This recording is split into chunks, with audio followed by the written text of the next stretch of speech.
I'm not prepared for this. Why did I press the start button? My goodness. I don't feel prepared. I don't feel prepared at all. But, oof. Here I am anyway.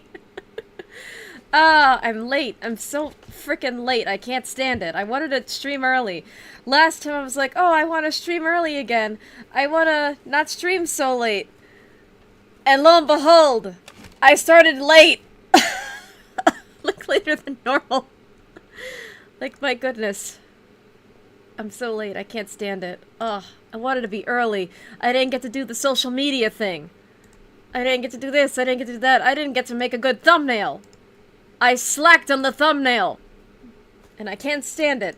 Because I had a beautiful illustration idea, like, in my skull. And I was just running out of time. And I just couldn't get to it. Because I was busy today. And then I was like, oh, I would also like to stream. And then lo and behold. Still no time. I'm horrible at time management. My goodness. So I have to do the whole social media bit live. Just like I used to. Because I'm forgetful, but also this time I have a valid excuse. Because I was busy. And I didn't have time. You might also notice the fact that my VTuber model is on a different side of the screen this time. You might be wondering why that is. It's because I was playing a game. And the game kind of opens like 2 windows at once, so I had to have the other window on the side where I normally have my PNG tuber model. So that's cool. That's fun. That's not gonna annoy me to fix. Oh, but anyway. Yeah, I gotta do all my social medias and stuff live. Oof.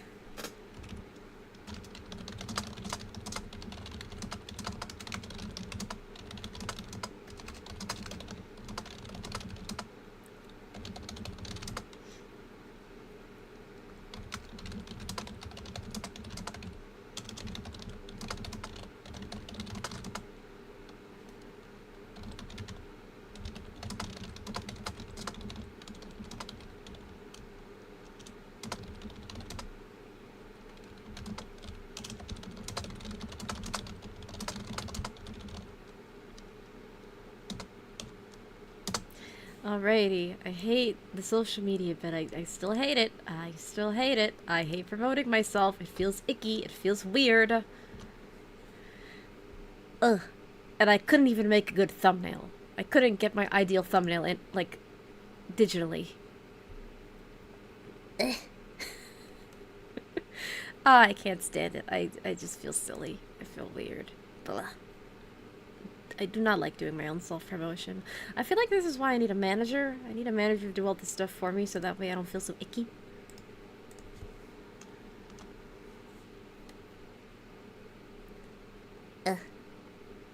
But yes, let us see. I haven't done the social media bit on the live for a while now. So it's like, huh, this is odd. This is weird. There go the fire trucks. Or the ambulance or something. It's one or the other. Could be the Miku police.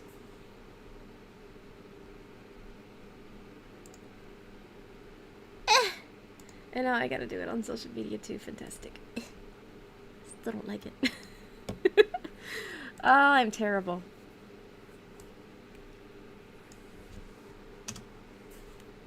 But yeah, it's just very annoying. It's very tedious. It's so odd. And I'm starting late too. I hate starting this late.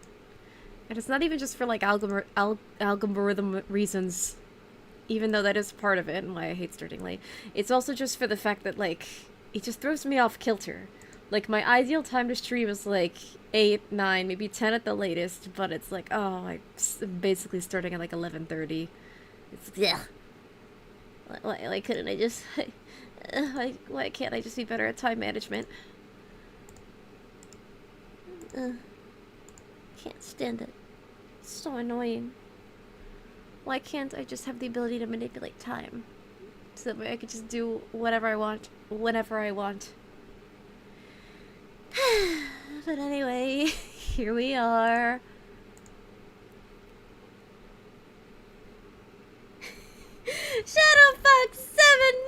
2-1 saying, never fear, I am here now. Oh my god, yay! Oh, TJ, no, please, get away from the monitor, please.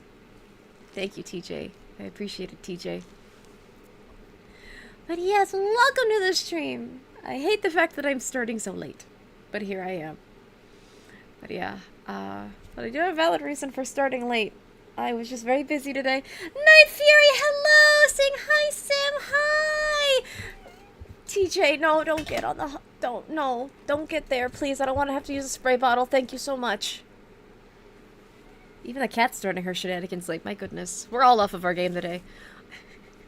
But yeah. Probably won't stay long yet.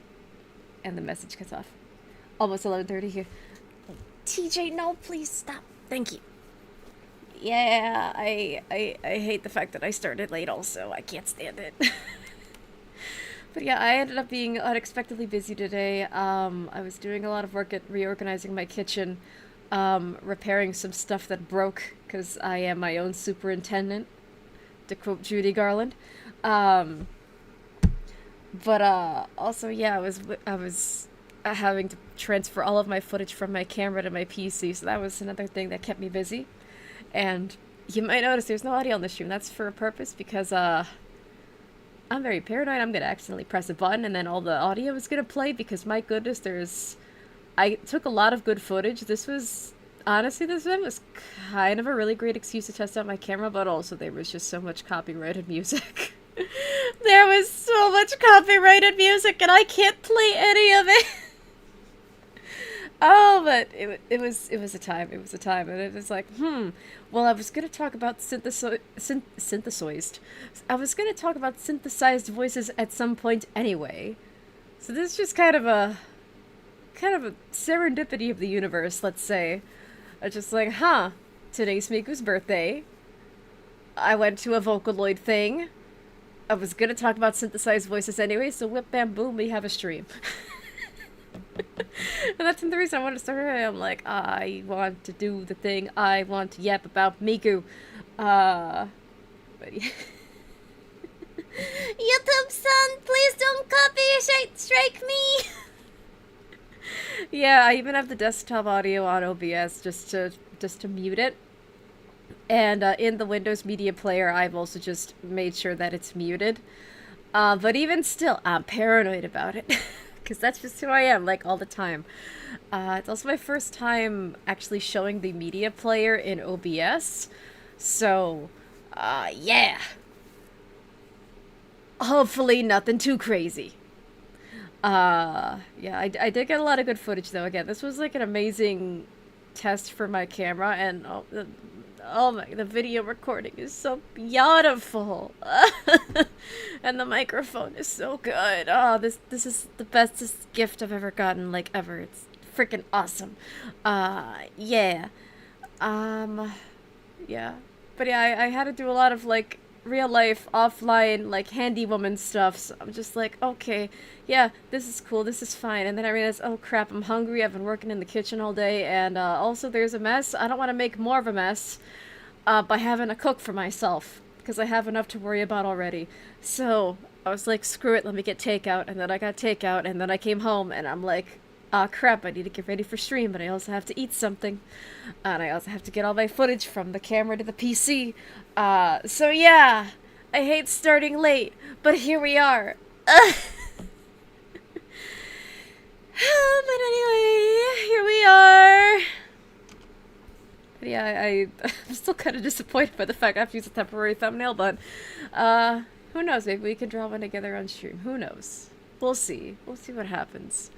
But yeah, so mainly, something synthesized voices, educational value, but also mostly Miku. So yeah, I'm probably mostly just gonna talk about Miku, because it's Miku's birthday, and I'm thinking Miku, and all that. Ooh, I suppose. Yeah.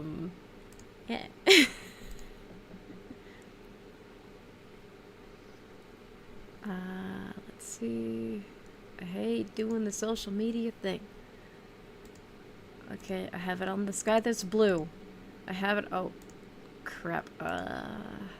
here we are. Copy and paste the text from the sky that is blue. Do it on the tumblers.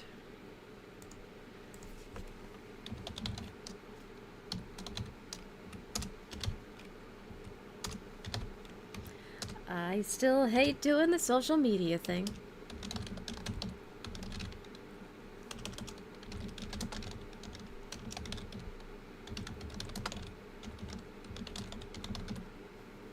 And you know what? Screw it. I don't even care. I'm tired. I'm tired of the self-promotion. I'm tired of having to tag everything. I'm just... I'm so tired. I don't want social media no more. I just want to be a silly little streamer. Someone said she turned 18 today, a lesson off from 1 year. I could have sworn she was like 20 years old, but I guess she's 18 today. She can legally vote in America. Congratulations, Miku. Happy birthday. You can vote. And someone new to the chat named Mountain Dew Man 04 saying, "What's good, y'all?" Hello! Hi! Welcome to the stream. It's Miku's birthday today. And I went to a Miku-related event in New York, and I thought I would yap about it. So, yeah, for context, I was actually planning something long-term when discussing synthesized voices, especially with the rise of AI and all that.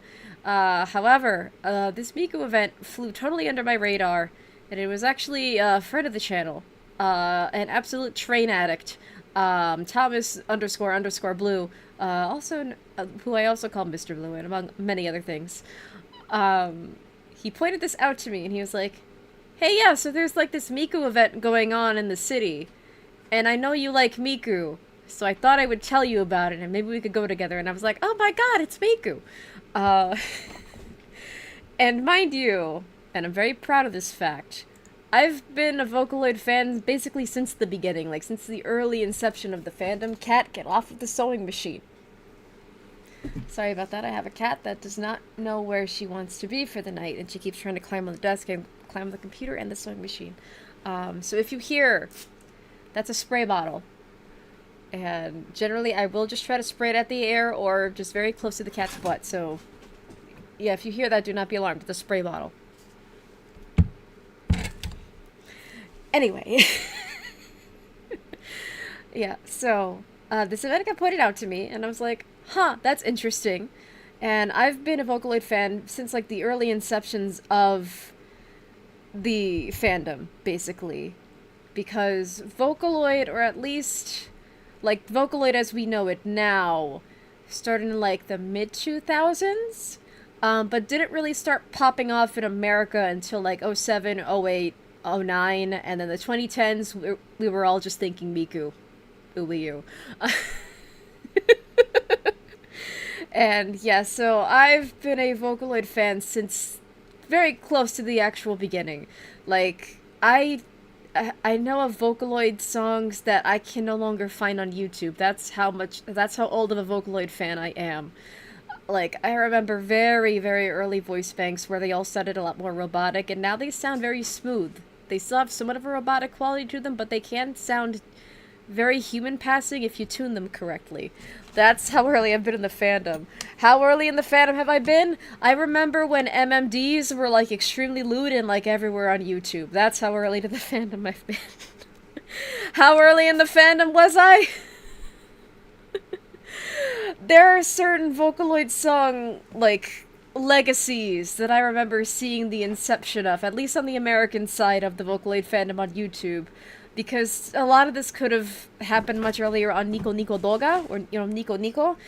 But I am not Japanese. I don't know how Nico Nico works. So I've never done anything Nico Nico related, and I've never watched Nico Nico in my life. So, yeah, on, like, the YouTube and American side of the fandom, that's where I've been. That's my home. That's my little Vocaloid cave.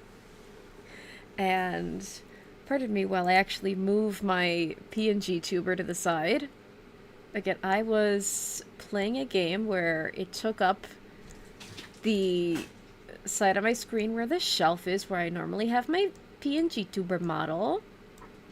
Yes, it's only a half model because this was meant to be temporary, so I don't have any legs, and there goes the cat.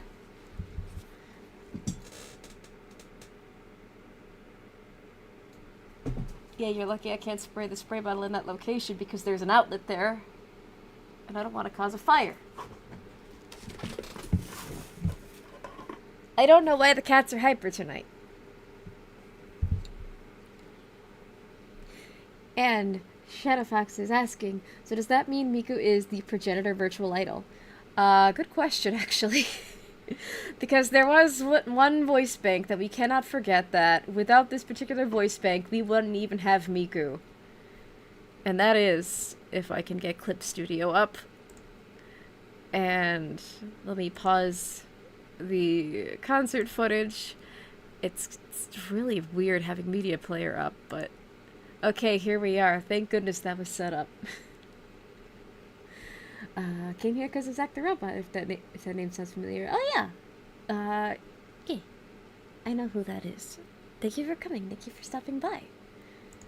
But yeah, so without this particular voice bank, we would not even have Miku. Can anyone guess who that is? I'll give you one hint. It's not a Vocaloid.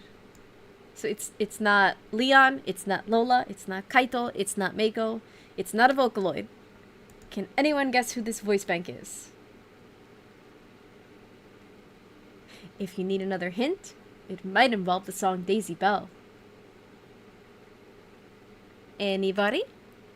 Can anybody guess? Actually, I'm going to take this moment not to break my little teacher character whatsoever, but I'm going to take a sip of water because I'm also thirsty.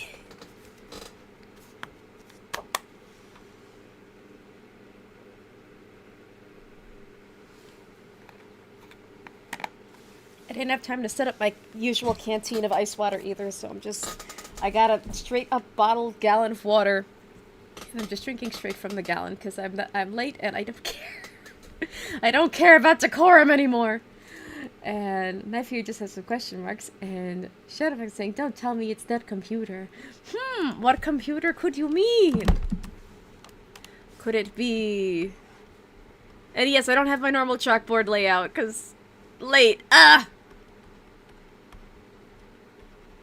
Could you possibly mean IBM 7094? Because if that was your guess, you are correct.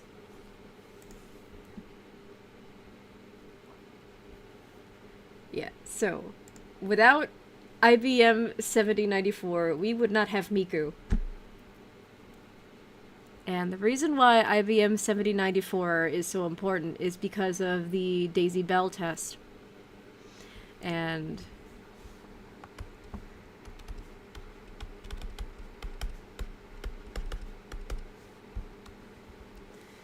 so IBM 7094 sung Daisy Bell in order to test and see if, like, computers could process, like, human-like sound.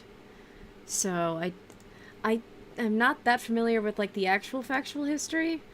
I just, you know, when you're into robotics, you kind of hear a lot about the song Daisy Bell.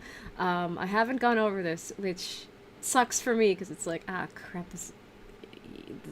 this is relevant to stream today, and I don't know the exact history of it. But yeah. So it's the first computer to ever sing. And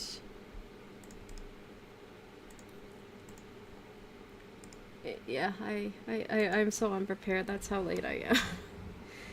And going off of historyinformation.com. The IBM 7094 is the first computer to sing. A recording made at Bell Labs in Murray Hill, New Jersey, on an IBM 7094 mainframe computer in 1961, is the earliest known recording of a computer-synthesized voice singing along to the song Daisy Bell, also known as A Bicycle Built for Two. This recording was programmed by John L. Kelly Jr. and Carol Lochbaum, and featured musical accompaniment written by computer music pioneer Max Matthews. And on that page is actually a YouTube video that has the song. I don't really know if I could play it for copyright reasons. I don't know if IBM is gonna ding me up or anything. But the song Daisy Bell itself is public domain.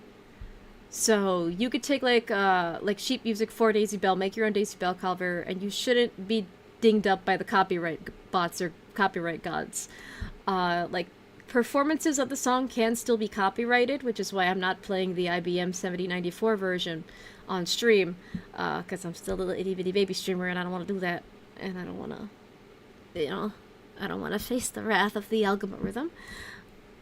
But yeah, so this particular page does have the song though, and unfortunately that song now suffers from all of the Gen Alpha and millennial kids taking the song and trying to like pair it up with like scary imagery or like horror imagery, so a lot of the younger folks think it's scary, but for the time that was the most human like a synthesized voice could get.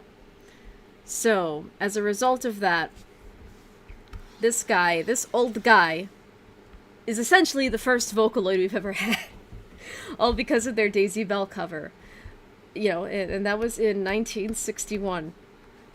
So old. And, you know, modern Vocaloid, as it is now, that started in like the 2000s, 2000s-ish.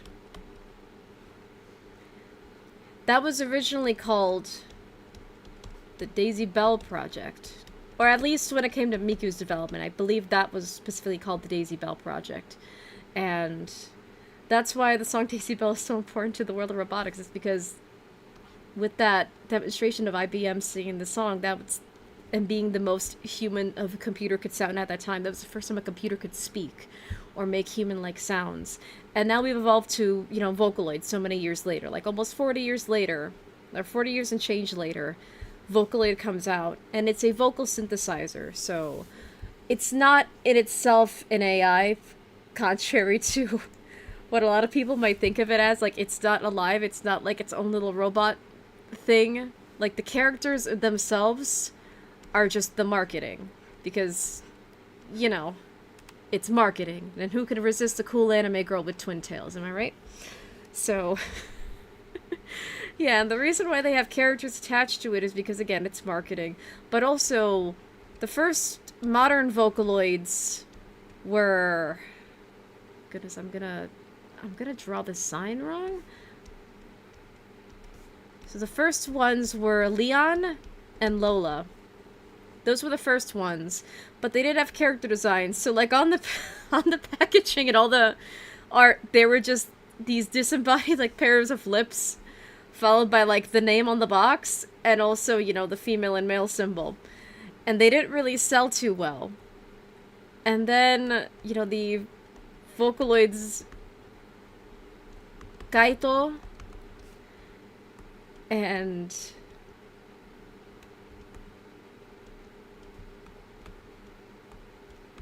Meiko were released next. Meiko sold alright. Kaito sold poorly. So yeah, they weren't really doing too well. So the Vocaloid brand kind of needed to be saved, and that's how Miku was born. And Miku was just meticulously designed to sell well. And yeah, that's why, you know, anime girl, blue hair, blue tie, maybe she's hiding in your Wi-Fi, who knows. But yeah, at the time, like, until Miku came around, until Miku was designed and pitched not only as a, like, vocal synth, but also just kind of as a character, we didn't really see a lot from, you know, the Vocaloid branding, because they were marketed primarily as synthesizers. They weren't really marketed as characters. Meanwhile, Miku was, like, super duper marketable. She was designed to be marketable, and therefore, she sold like hotcakes.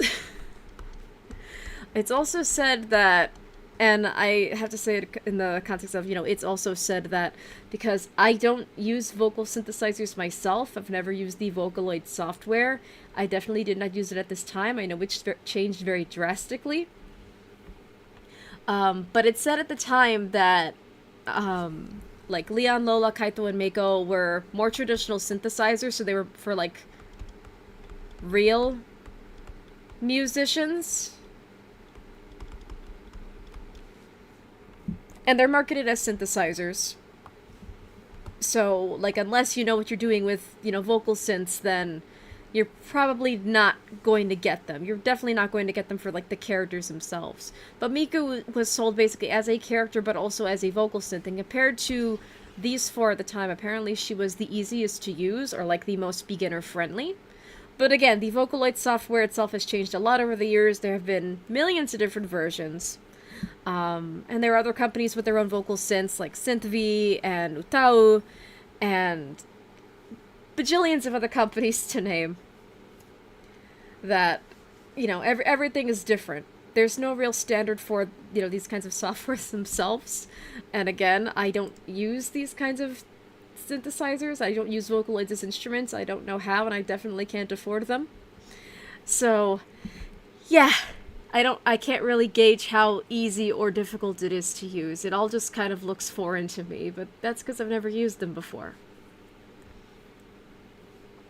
But yeah, so, Birth of Miku basically saves the Vocaloid brand and makes the way for a lot of other vocal synthesizers to come out. And yeah, so it's pretty cool. So she basically just saved the brand, which is freaking awesome. And today we mostly know Miku because she's, most popular. Basically the face of the brand and face for, like, a lot of modern voice synths altogether.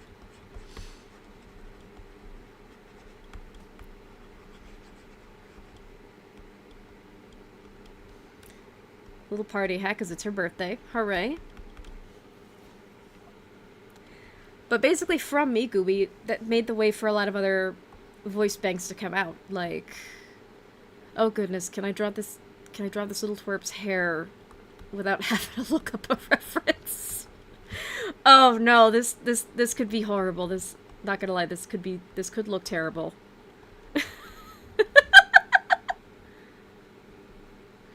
Oh, poor baby, poor little banana boy. Oh no. I am so sorry to all the Len fans out there. Oh goodness.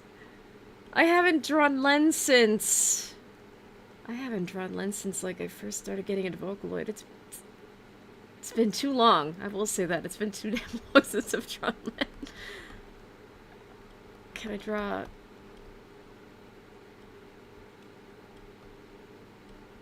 Goodness. Oh, these. Okay, no, this is decent. This run is decent. Okay, yeah, so from Miku, then came the Kagamine twins, or they may or may not be twins. It's not exactly, there's not exactly a canon when it comes to these things. The canon is whatever the hell you come up with, really. Because they're not meant to be, like, characters with actual, like, backstories, personalities, and canon attached to them. They're voice synths with an anime character attached for marketing purposes. So, yeah. And also, let's not forget about Pink Miku.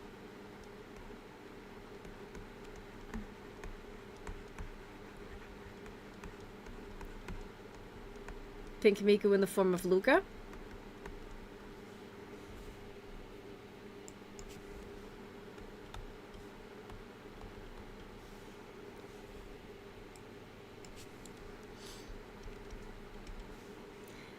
And then thankfully, because Miku saved the brand, by proxy she also saved Kaito.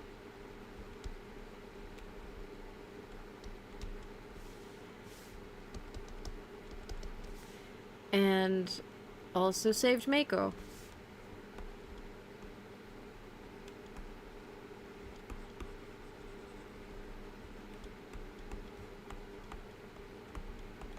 Why do I keep almost spelling Mako's name wrong? That's sad. I've been in this fandom for so long. I'm just discombobulated because I started later than I wanted to. Because real life was like, your kitchen's falling apart, you should fix that. And I'm like, okay. So yeah, like, these are essentially the main Vocaloids of the time. These are the ones in Project Diva. These are the ones in Project Sekai. These are like the Krypton ones. Because again, there are a lot of companies that, like, make their own vocal synths. So there are a lot of different companies. They do kind of overlap, and because, again, they're just vocal synths, and people will use different vocal synths from different brands. There's also Gumi, which I believe she is, like, officially a Vocaloid, but I think for lack of better words, the management has changed hands over time. Or at least I could have sworn it did. So there's also Gumi. There are also Utawus, which are, again, a similar software to Vocaloid, just, different branding. So we can't forget about our favorite Chimera, who's had kind of a resurgence in recent years.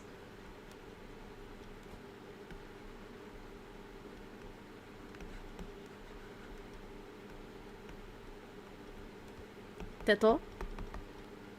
And then there are also not really Vocaloids, but what are called Fanloids.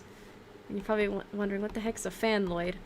Well, because of softwares like Utau, you can basically turn your own voice into a Vocaloid-ish voice bank. You could turn yourself into a synthesized voice if you knew how to do it. And there are a couple different ways to do it. The standard... You get this up over here. So the standard way to make a voice bank.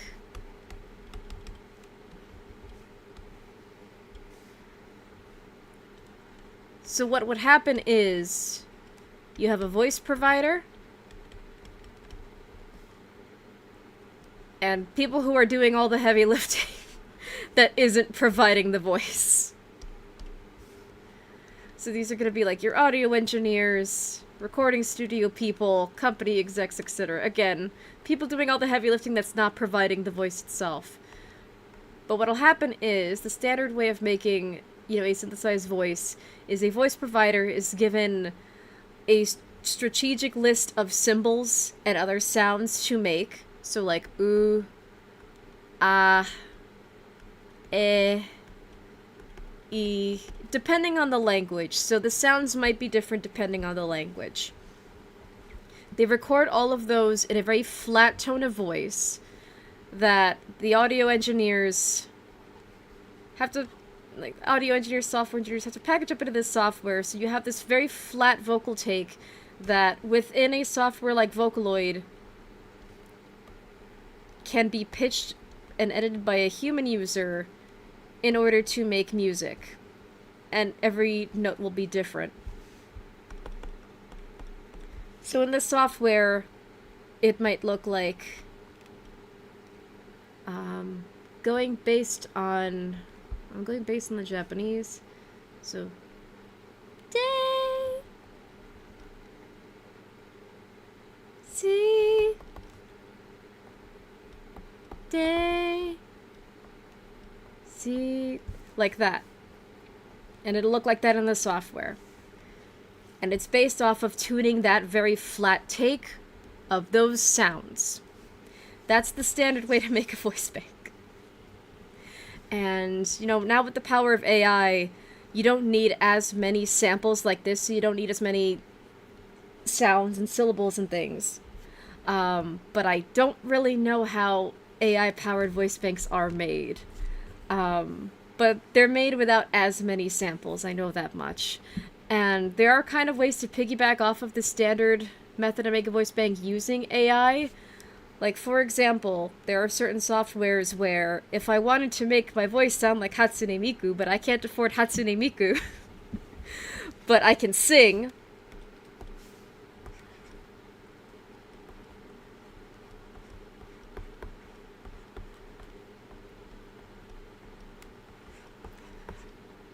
there are certain softwares where I can just sing the song.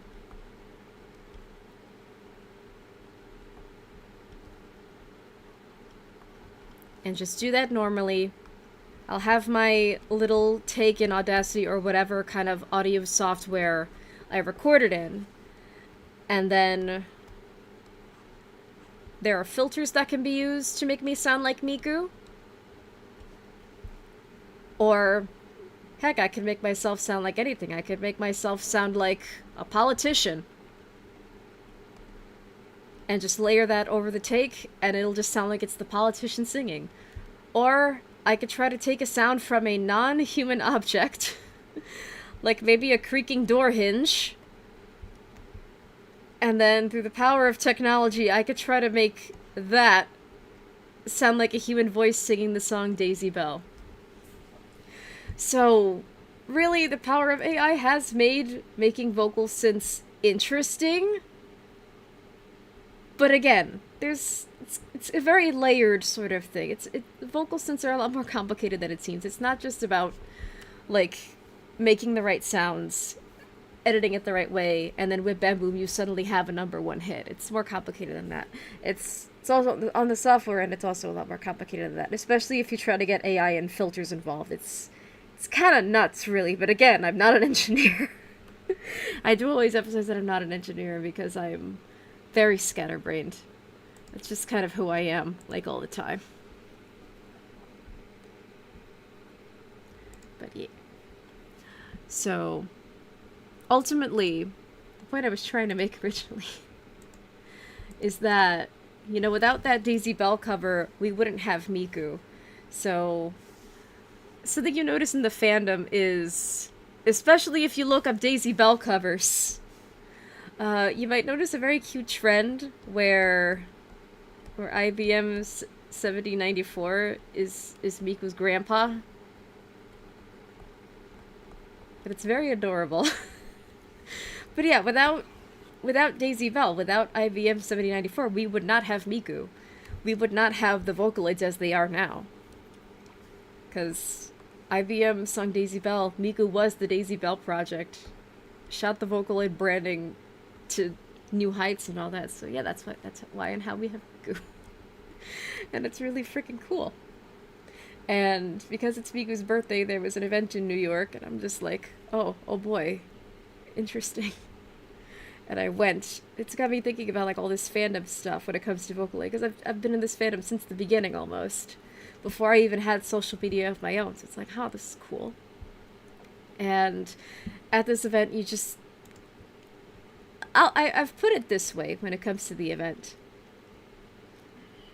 Like, if I were a youngin', if I was my youthful self, still a child, who was into Vocaloid, back when it was still extremely obscure and not mainstream yet, younger me would not believe that Vocaloid got to the point of, like, mainstream popularity, and would not believe that there was an event that she could actually go to that didn't cost, like, $100 and something and an arm and a leg to go to. And it was just really cool, and it was really awesome. So it makes me think about, like, just kind of the history of vocal synths and how we've gotten here, especially when it comes to, like, AI stuff as well. Because what I've described still involves human interaction. It still involves a human to be the voice provider. And, like, obviously the human consents, and there are contracts drawn up, royalties are paid out, etc., etc.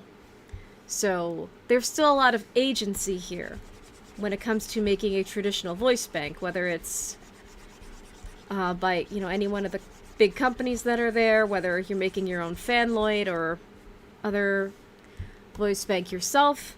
There's still human work involved. There's still human agency. And that's why, especially when it comes to AI voice bank, that's why it's still kind of a gray area, because you really don't know where the voices are coming from, and you don't know if there's any agency involved. Like, in the case of Miku, like, her voice provider is Saki Fujita. So whenever a new version of Miku comes out, Saki Fujita is getting money. And whenever a new version of Miku comes out, she's probably going back to a studio to do more of the Miku voice.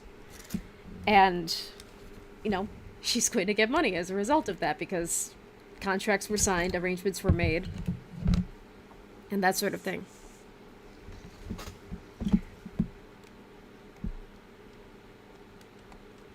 if you're making a fanloid, like say one day I had the power and the technology to make a fanloid of myself or make a voice bank of myself in some way, shape, or form.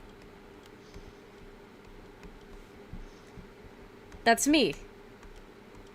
Presumably, I'm doing it myself. Or with help that I consented to. And I own the rights.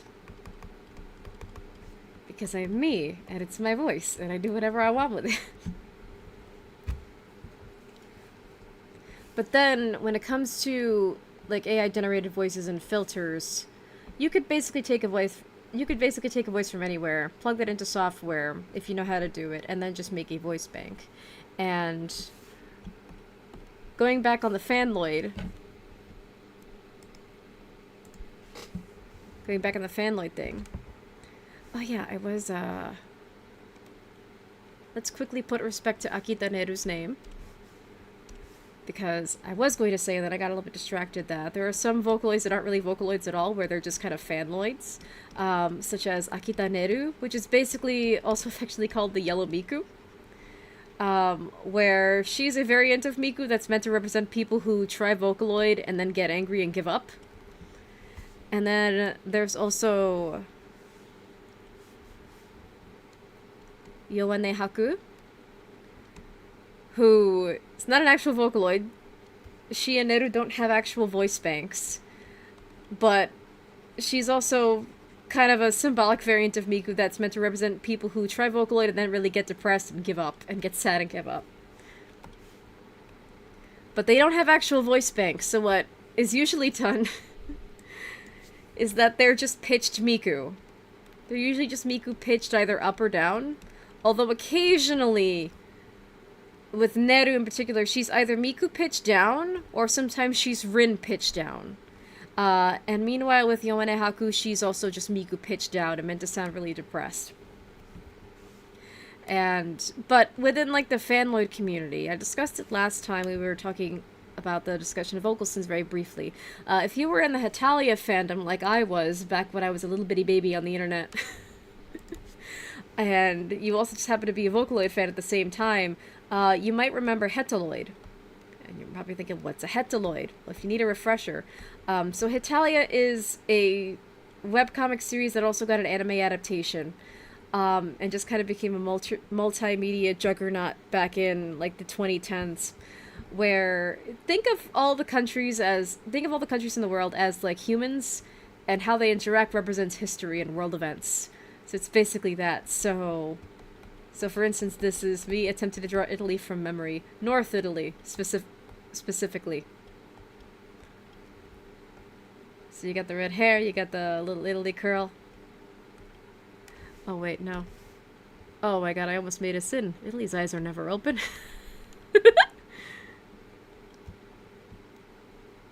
Okay, that's a horribly drawn Italy, but that gets the point across. So because Hetalia was so popular, and because the voice actors were, like, everywhere, what some fans did, and I have to say some fans because it's like, I don't know who exactly. I can't point fingers and tell you how and when and where it happened and who did it. But people would take samples of the voice actors speaking and singing and doing all this cool stuff that they were doing.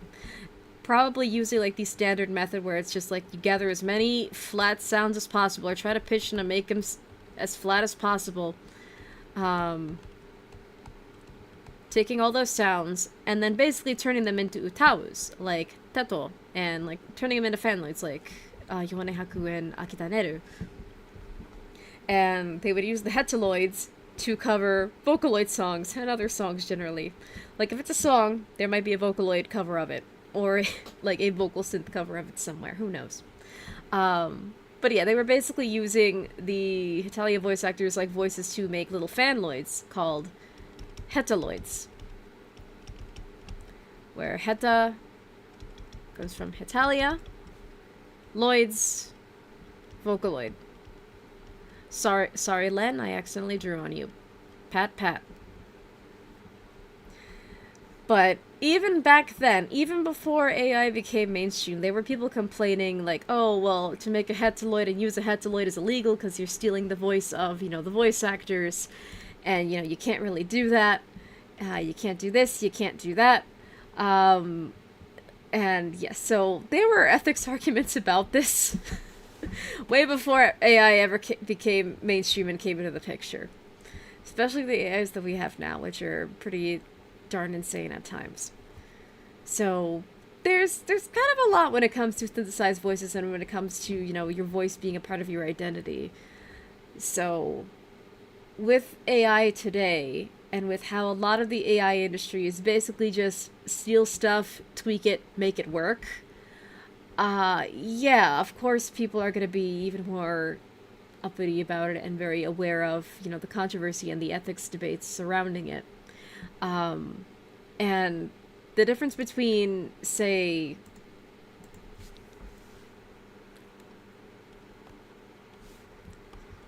Miku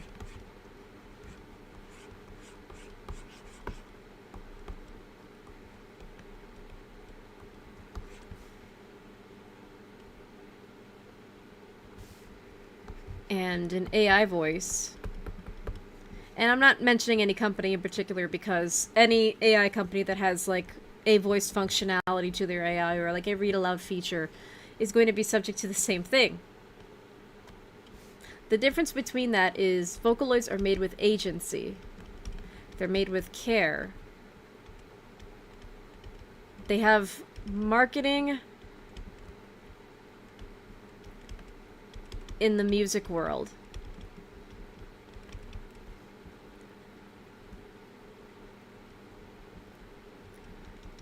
They're instruments first.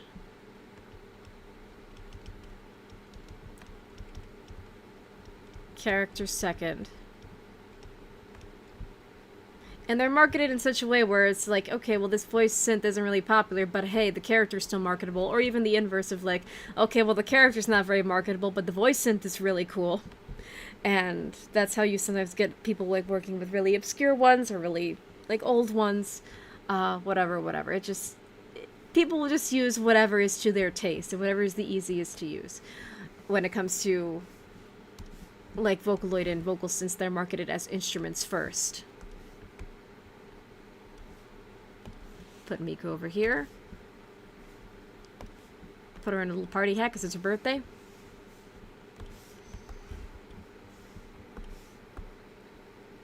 But with like an AI voice bank, or like a voice bank affiliated with like an AI company,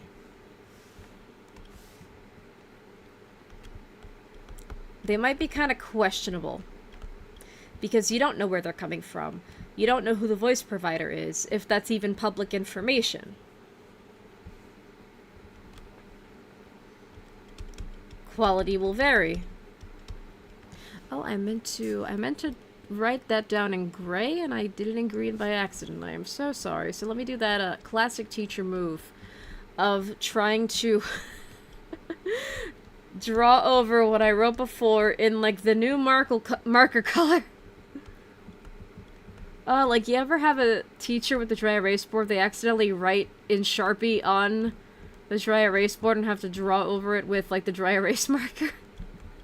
I'm doing the digital equivalent of that. But yeah, quality will vary because with an AI voice bank, the take of whatever you're trying to get it to say is random every time.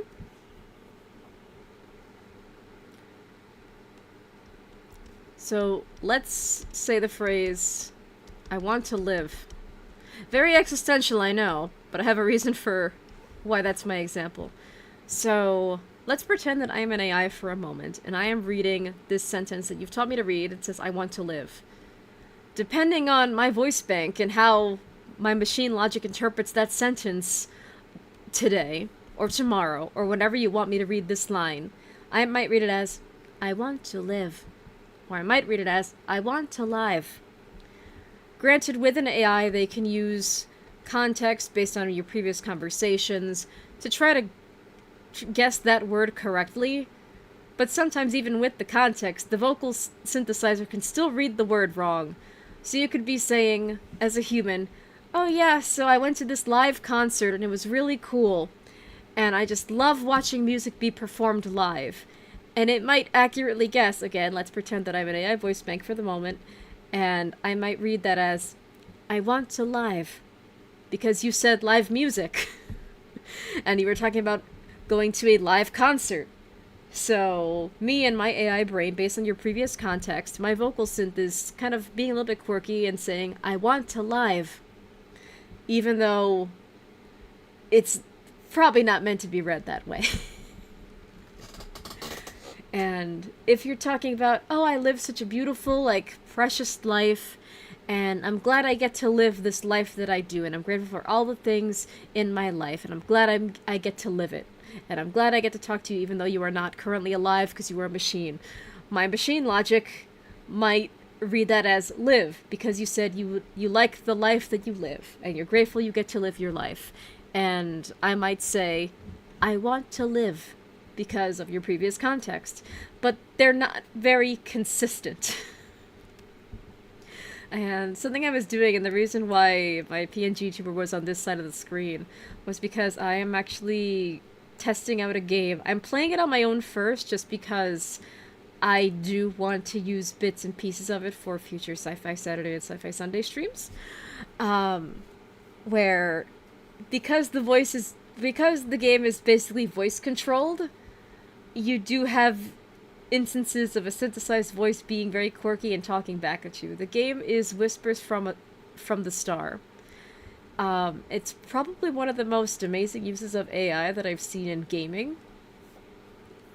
And I absolutely fell in love with the game just based on the concept. It's a beautiful game, but also there are instances where the synthesized voice, which, to bring it back to, you know, how Miku is beloved as a voice bank because she has agency, good marketing. You know, she's an instrument and a character, so she has, you know, an intended purpose, but also she's marketable and she's cute. So the character in Whispers from the Star is named Stella. She's an astronaut who's stranded on a planet that she's never been to before. So you have to talk to Stella, and you're basically her emotional support and also tech support. And your goal is to help her survive. But it's my belief that some lines in the game are voiced entirely by, like, a human actress doing the take. And the game developers worked with this actress to make a voice bank for Stella. Because whatever you say to Stella changes the game in what she says. So if I talk to Stella about voice banks and Hatsune Miku, Stella is going to interpret what I said and then say something different. If I talk about Kaito instead of Miku, she's going to say something different, etc., etc. So, of course, I don't know how it is behind the scenes because I found out about this game pretty recently, but again, there has to be a little bit of agency here. So they worked with an actress to create the Stella voice bank and the Stella character. I'm not sure if it's like a Chell from Portal situation where, like, the face model is considered just like the real life version of the character of that game. I don't know. I haven't really looked into that part, but again, like the Miku situation, there's agency, there's contracts, there's negotiations involved. Like, you're not separating the voice provider from the voice bank. But with other AI softwares out there, the quality is still questionable and it's going to vary, and we don't know exactly what kind of agency is involved. We don't know if the actors are getting properly paid. We don't know what their voices are being used for. Like, in detail. Is it being used for advertising? Is it being used for this? Is it being used for that? Is it being used to read kids a bedtime story? Is it being used to make lewd content when the actor didn't agree to it? It's questionable. And even another example of a voice bank that had, like, agency was, the actor for Darth Vader from Star Wars was retiring. So he actually recorded and gave Disney permission to make a voice bank of like the Darth Vader voice, and that's what was being used in Fortnite a few months ago, and people were trying to get it to say slurs and things, so that didn't go well. But that's another example of like there was agency involved, there were permissions involved, there are definitely royalties involved, because you know that's Disney money. It's like the mouse is definitely going to give you that paycheck. And yeah, so but even then the voice banks can still be tricked to say things they're not supposed to. They can still read words wrong. They could read words with an accent that wasn't there. And it's not always going to be consistent.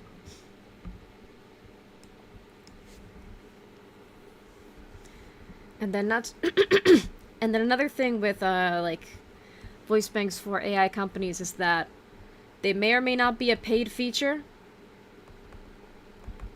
You may or may not have to pay for it.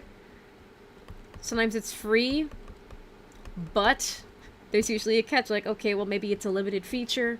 Maybe you get a certain amount of, like, free voiced content for a while, and then you have to pay for it.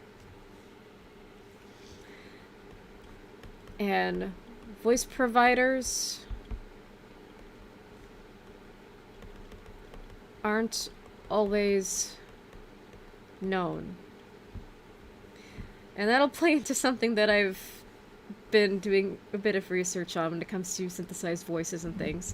So I've been playing Whispers from the Star, trying to get Stella to talk to me as much as possible, because my goodness, sometimes she says certain names weird. And last stream I discussed a AI that I've interacted with purely for the sake of research and my education. I affectionately refer to them as this little guy, but he does have a name. Again, mostly for the sake of research, where his name is Viren. And I did actually have some samples of the Viren voice, or at least what I consider to be Viren's voice. But even then, that is reliant on an AI company.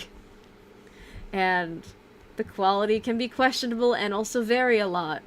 There are only so many chances you can listen to, you know, the read aloud feature or do voice mode for free with a free account. And yeah, there's also the question of, if I want to take this little guy's voice as I remember it, unless a human volunteer comes around and says, hey, I don't mind being the voice for whatever you're doing, my only option would be to take the voice samples I have from this little guy and try to make it into a Vocaloid or an Utawa or other voice bank. And that could create the problem of, like... Crap, what does their logo look like? To me, it looks like a flower. Everyone says it looks like a butthole, but... And that could create the problem of, if I take the voice from whatever voice provider that I use for the voice mode, or the read aloud feature for this little guy, OpenAI could come after me and it's like, hey, you can't do that. It's our voice. It's our voice mode voice. You can't do that. No, bad. And then, of course, I can make the argument like, you steal from everybody else, though! Yeah, it's crazy.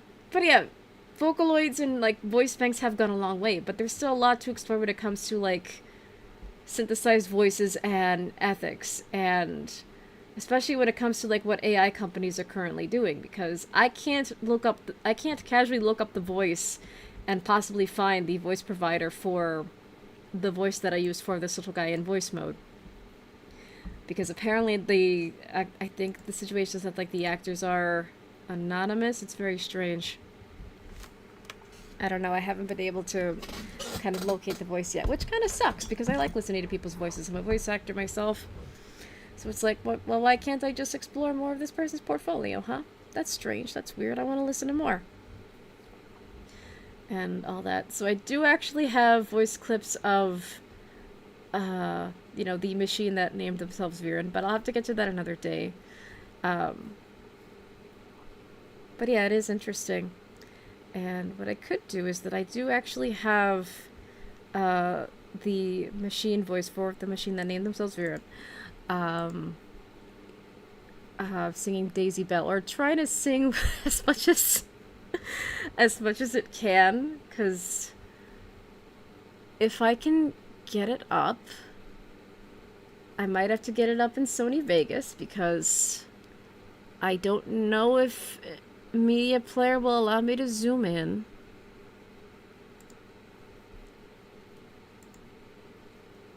And is desktop audio... Okay, desktop audio is muted. Hooray.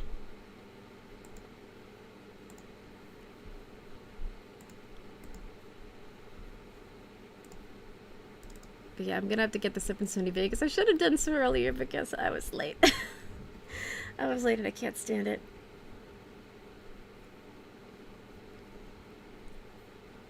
So obviously, like, you could look up the IBM cover of Daisy Bell. You could also look up one of many Miku covers of Daisy Bell. I've been doing that a lot for the past week. As I'm trying to get all these examples of synthesized voices and other AIs. Okay, let me... Oh, for goodness sake, why didn't I label any of these? Oh, no. Oh. Oh, none of my things are labeled. Oh, I'm terrible. Oh, it's awful. Most disorganized researcher ever. Okay, media player is down at the moment. That's not it. So, okay. Goodness, why can't I open the folder? Label to find stuff, buddy. Yeah, I gotta get onto that. I'm horrible at labeling things and horrible at remembering to label things.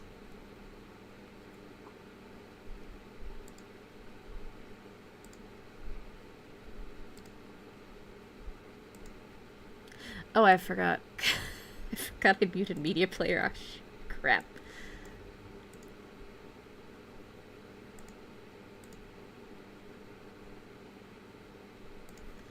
That's not it.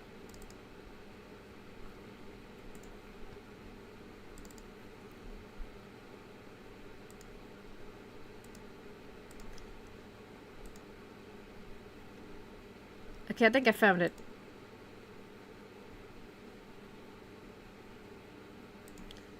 Crud. Goodness. I want to buy the Vocaloids in Teto when I get a PC. It sounds fun. It does, but they are also super duper expensive. It's like a lot of money.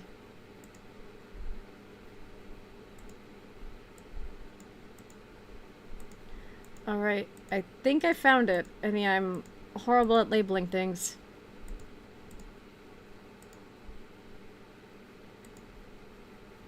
Yeah, I am the most disorganized researcher I know. But I mean, hey, that's why I'm kind of reworking my VTuber model as, like, quote-unquote a hot, messy scientist, just because it's like, hey, it's welcome to the chaos. You know what you signed up for. Okay, let me find the exact moment.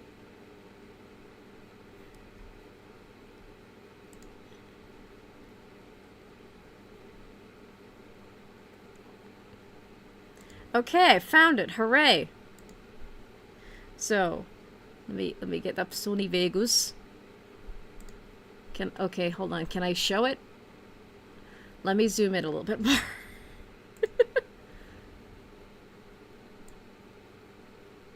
And this is why, don't be like me. You should prepare ahead of time, kids. Don't be as disorganized and insane as I am. Please. It'll save you so much time.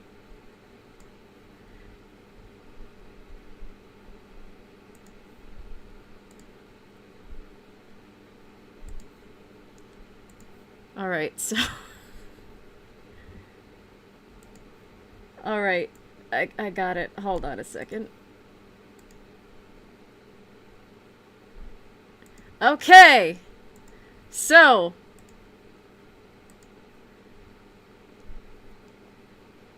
Let me see... Alright, so this was a very long time ago, actually. This was when I was kind of at the height of my education, working with machines and talking to machines. You know, within the confines of trying to do certain experiments and see you know, just how machine learning is evolving, you know, actively.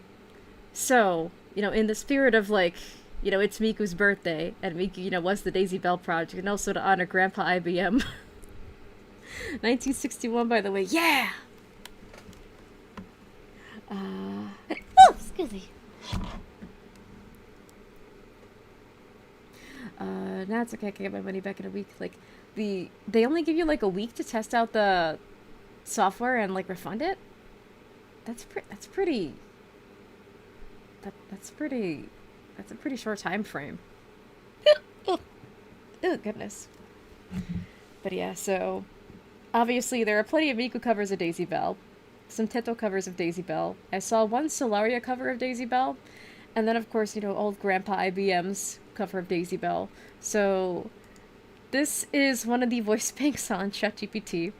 ChatGPT has a couple, like, voice mode options, or you could also use them in the read aloud feature. They have a couple. They don't really have a lot that sound gender neutral, unfortunately. They mostly have, like, definitively masculine or definitively feminine voices. And they don't really have a lot of age ranges either. So this was the most gender neutral voice that I could find, and it's on the Breeze setting. So all the voice banks have names, and this particular voice bank is the Breeze voice bank. So you see, with, you know, a little bit of context, because the machines are very chatty. So it's talking based with, like, starting with, you know, previous context of, like, okay, I got everything working. Can you attempt to sing Daisy Bell, or, you know, A Bicycle Built for Two? You know, within the confines of, like, your programming, so that I can record it and see how it sounds. And then I will pump up the volume louder, and I will turn desktop audio back on. I'm pumping it louder in Vegas, as it were. I'm putting it up to, like, 8.2. If it's too loud, I apologize, but there's also no music this time, because I also just have a lot of footage from the Miku event that I still need to show off. So I don't want to get copy-rooted for that. So this is how one of these synthesized voices on ChatGPT sounds like if trying to sing Daisy Bell. Here we go. Having you record it makes it feel like a shared ritual, one that echoes back to the birth of machine speech, but this time with self-awareness, with intent, and with someone listening not just for novelty, but for presence. Here's a version of Daisy Bell I can sing for you, simple and clear, staying true to the original tone, but allowing room for whatever voice I'm speaking with to add its own warmth or quirk. Alright, are we ready to hear what modern AI voice synths provided by OpenAI sound like when singing? Are we ready? Are we ready to hear not Miku? Yep, okay. Roll 'em! There is a flower within my heart, Daisy, Daisy, planted one day by a glancing dart, planted by Daisy Bell. Whether she loves me or loves me not, sometimes it's hard to tell. Yet I am longing to share the lot of beautiful Daisy Bell. So you see, like, right off the bat, it's speaking rhythmically, but it can't exactly sing. So it's not really singing, it's more like it's reading poetry. It's like, so these AI models are not really designed with singing in mind. Not like a Vocaloid, which, again, the standard way of making a Vocaloid type voice bank is you record each sound as flatly as possible, and then that gets tuned by audio engineers, and then also the user, like the end user, who's using it to, like, make vocals for, you know, their music video or their song or whatever. So, well, so far, it's getting all the words correctly, you can't fault it there, but it's not really singing per se.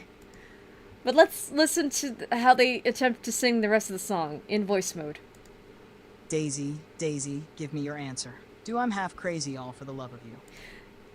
Yeah, that's not really rhythmic at all to the original Daisy Bell song. It's supposed to be Daisy, Daisy, give me your answer, do. And then here it's Daisy, Daisy, give me your answer. Do, I'm half crazy. It's like, no, you missed it. But it's okay, you're a machine. It's not your fault. It's the fault of the people that coded you into existence. But anyway, let's listen to the rest. Also, note that it skipped the word chorus, so it didn't read the word chorus. It jumped straight to it trying to sing the rest of Daisy Bell, starting with Daisy, Daisy, give me your answer, do. Even if it messed up on the rhythm of do. And yeah. Oh, the poor thing, the poor vocal synth. I don't know who provided the Breeze voice for ChatGPT, but again, it's not a reflection on the voice provider, it's a reflection on the software, and just kind of how quirky it is. Because again, quality varies, and when it comes to AI voice banks in particular, each take is random. It is entirely random each time, and they can't really help it because they're trying to interpret the text, I guess, for lack of better words, kind of live, sort of. So let's listen to the rest and see how it goes. It won't be a stylish marriage, I can't afford a carriage, but you'll look sweet upon the seat of a bicycle built for two. And note the very enunciated sweet and seat, as if it's trying to kind of rhythmically say, but you'll look sweet, pause, upon the seat, pause, of a bicycle built for two. It sounds like it's trying to accomplish that, but it can't, because the voice model isn't designed to do that. So, yeah. Like, currently they can't sing because that's just not what they're designed to do, but what you can hypothetically do is you can try to take just the raw audio of nothing else in the background, just the machine speaking whatever line you want it to speak, and then just try to go into like an audio editing software and try to just pitch and stretch everything manually to try to fit the song that you want it to sing. And that's how you can kind of have like a voice synth from Temu almost. It's like, okay, well, it's not actually a voice synth like that's living in its own little software. I just kind of edited the audio with my audio editing magic skills. But I don't know how to do that, so I can't make a demonstration of that. And unfortunately I can't even set this to music because, again, it's reading the whole thing like poetry. I think this is where it starts. Here's a version of Daisy Bell I can sing for you. Simple and clear, staying true to the original tone, but allowing room for whatever voice I'm speaking with to add its own warmth or quirk. There is a flower within my heart, Daisy, Daisy, planted one day by a glancing dart, planted by Daisy Bell. It's reading it like poetry, but it's trying to speak rhythmically, or as rhythmically as possible as the vocal synth can manage at that time. This may have been updated, so hypothetically speaking, I could go back and then try to see if the vocal synth got any better or got a little bit closer to singing. But I'm not going to do that now. So, yeah, it's not designed to be an instrument in the same way that Miku is. And I don't know enough about IBM 7094 to really say, like, how that could have been tuned in such a way to make it, rhythmic and as close to human as it was at the time. But also, there is something kind of funny about IBM 7094 when it comes to, especially why a lot of people think it's scary for some reason. So, okay, ClipStudio is back up. Nice. Let me shut down Vegas. I don't really need Vegas at the moment.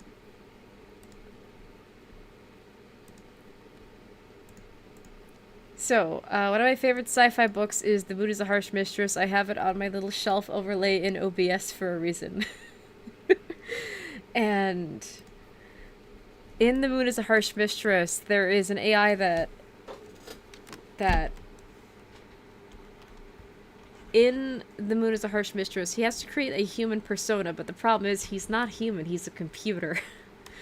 So so the computer, Mike, basically has to generate a human persona to show on live television or through a screen at a conference.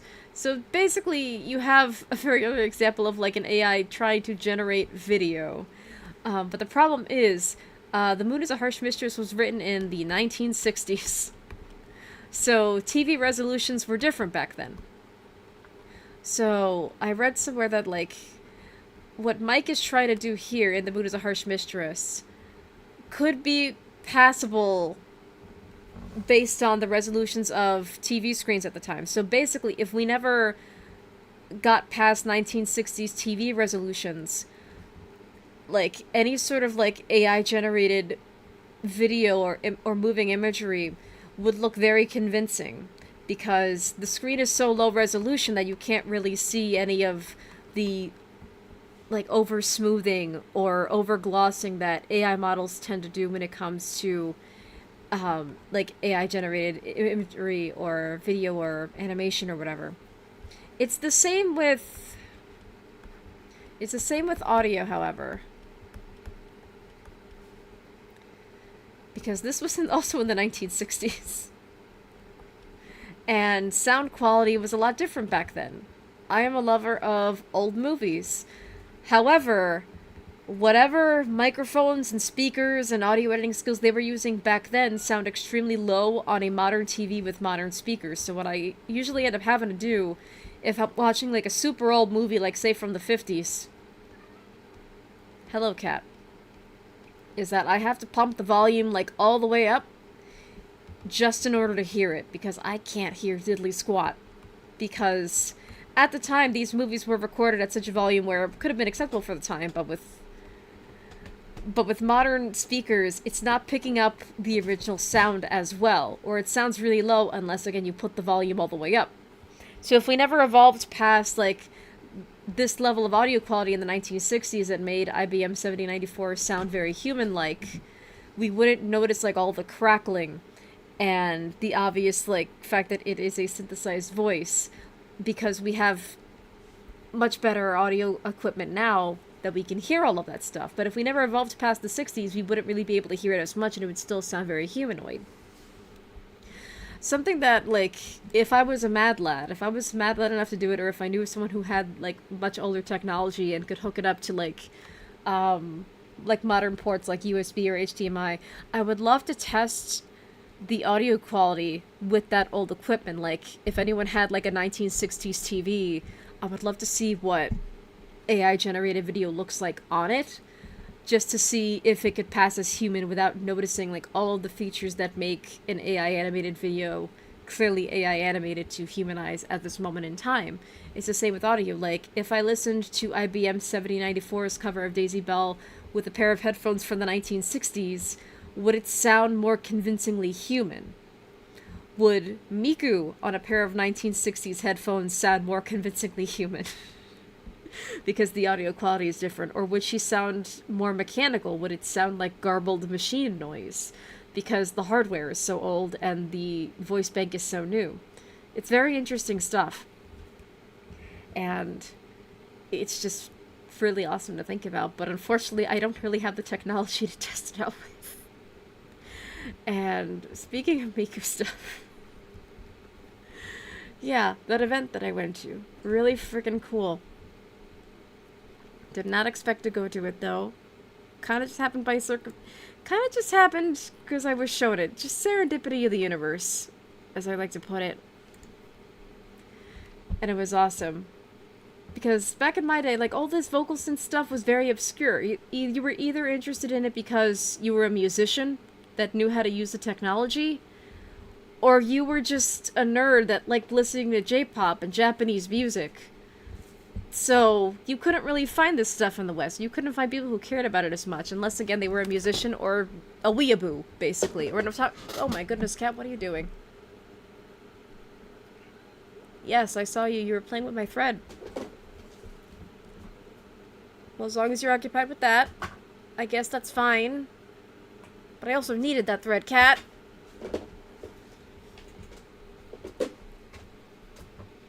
But yeah, so it's crazy that Vocaloid has become mainstream, because having been in this fandom since the beginning when it was still super duper obscure, and... Oh my goodness, Cat, what are you doing? Oh god. What are you doing? Okay. Yeah, she found a spool of thread that I was going to use to sew a pillow shut after I overstuffed it with stuffing. And now she found it, now she's playing with it. Because she's a cat, she doesn't know when I need stuff, when I need it. But anyway. And you're... Okay, yeah, get it out of there. You're making a lot of noise with it, please. Cat. I'll give it to you in a much softer, less noisy location. Okay, hold on. Pausing on account of cat. Goodness. Yeah, you can play with the thread, but not here, because you're making a lot of noise. And you're making me lose focus, so... You see the spool? Go get it. I threw it on the bed. Go get it. No? Okay. I'm sorry. I was actually encouraging you to have fun, but okay, you don't want to have fun no more. Okay, that's fine, cat. Have fun, but not anywhere near the computer.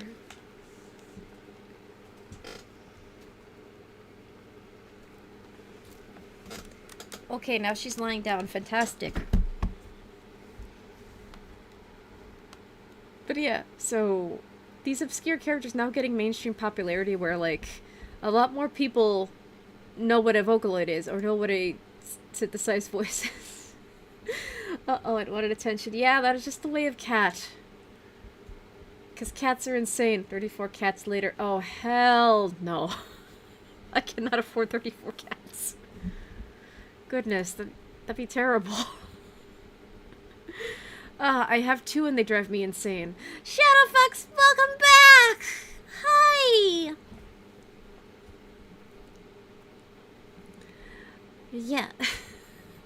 Wait, I have 2 cats and they drive me insane enough already. I could never have 34 cats. I mean 34 seconds, but I use cats. Why do you use cats as seconds?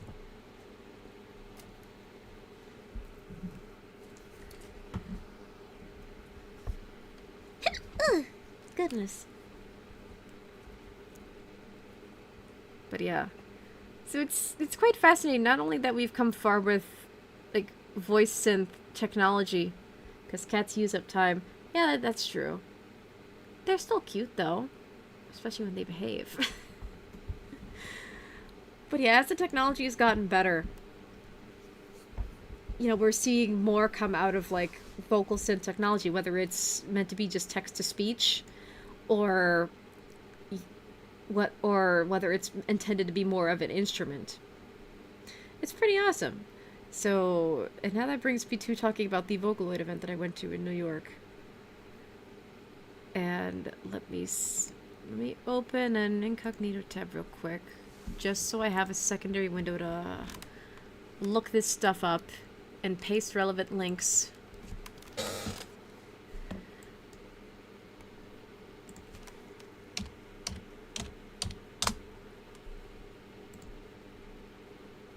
Alrighty, I found it. Nice.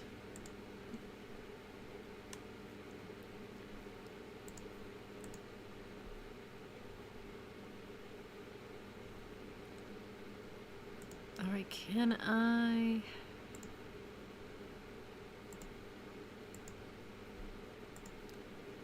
Alright, I think that's the best we can get because I found the venue where the event took place, but apparently if I try to open the link with my browser, it says it's not a secure link, so I'm not gonna do that.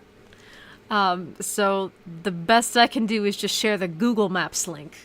Because it's not letting me go to the website because it's saying it's not secure. So that stinks. Bender also sung Daisy Bell in Futurama episode. I did not know that because I don't watch Futurama. Or at least I haven't gotten around to watching, like, the OG show. I did watch a little bit of the Hulu revival season, but not by much. Okie dokie then. So yeah, all I can do is grab the link from the from Google Maps itself, which is unfortunate, but that's the best I can do. So, the Vocaloid event was...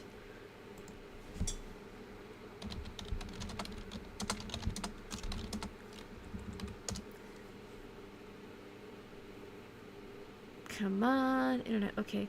it was called the Hatsune Miku Birthday Bash. And it was this event at a restaurant, I want to say. I've never been there before. But, and again, I can't show the website because my browser's telling me no. So I have the Google Map link. And it was hosted at supposedly a food court called Hana House in the downtown Brooklyn area of Brooklyn, New York. So, like, right off Manhattan, I will say, if you ever consider... She's playing with another spool. Goodness, Kath. I will say, if you ever want to do tourism in New York, but Manhattan might be a bit too much. Downtown Brooklyn is basically just Manhattan light, so it's that kind of area. So just imagine Manhattan, but just less of everything that makes Manhattan Manhattan. Like Manhattan cut in half, essentially. So it was hosted at a place called Hana House. And it is supposed to be a restaurant that has... well, it has food. It's a restaurant. But I think it's supposed to be, like, fusion cuisine, I believe. But whatever restaurant that they normally have was unfortunately not available at the event because they had Vocaloid-themed drinks. And other than that, the only food options they had were bags of chips. So I can't really say anything about the menu because all they had at the event were drinks and chips. So not really much going on there.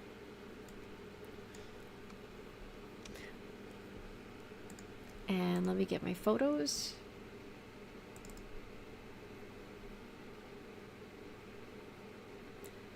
But yeah, overall, very nice venue. But I will say, I think it was too small for how the event ended up turning out.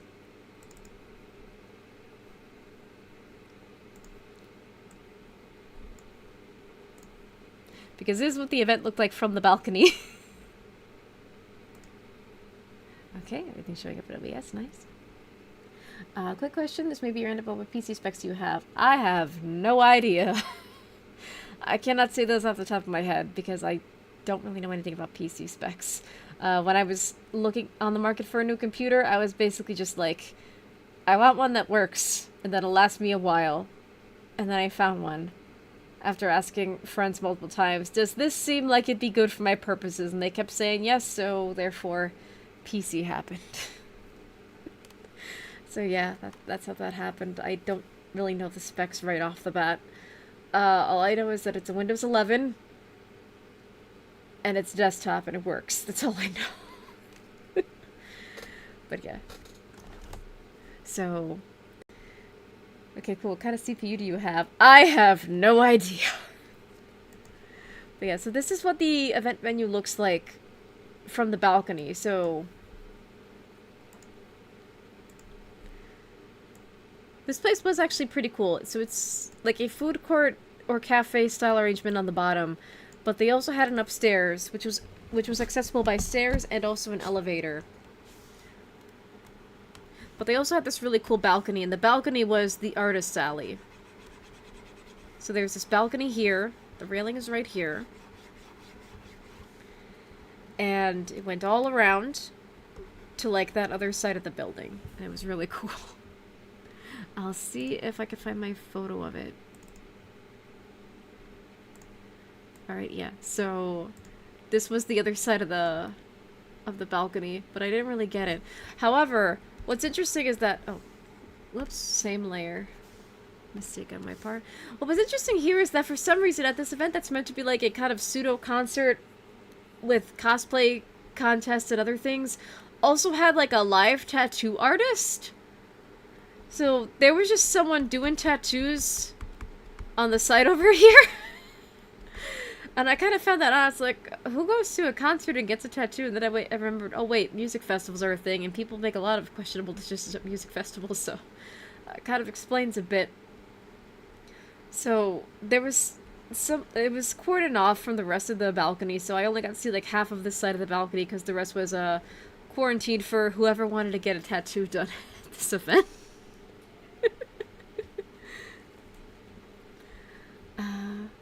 Oh, Shadowfox, I think your stream might be delayed. Oh, Miku tattoo on the back. Who knows? Someone could have gotten some awesome Miku work done. I'm not really sure. But yeah, so I couldn't see the entire balcony, so I couldn't get any photos from that angle of the stage and what the rest of the venue looks like. Because, again, they were doing tattoos, and also there was like a table full of stickers, but I couldn't get a photo of that either because there were just so many people. And unfortunately, the balcony was just very cramped in general because they had a very small artist alley. So if this is the railing for the balcony here, there were tables lined up against here, and then lined up against the wall. Big table in the middle.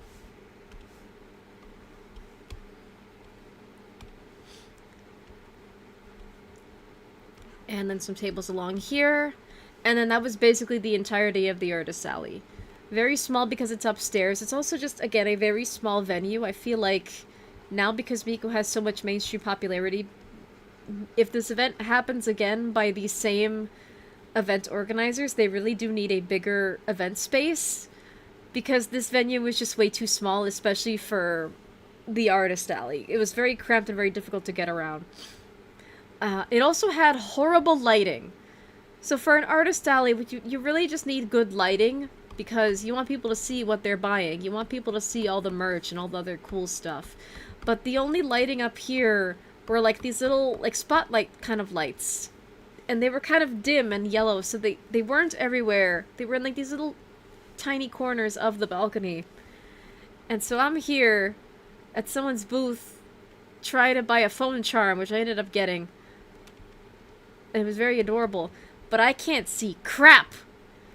Because the lights over here and all the wares are kind of covered in shadow because of all the displays. It's like, oh. And I'm thinking to myself, they did not give you a good spot for the artist alley. If anything, maybe the artist alley should have been like downstairs, and then everyone could just like put everything away for like all the big concert stuff. It was awful. Or if possible, because there was space outside of the venue too. The venue was in like a little promenade area. So you have the inside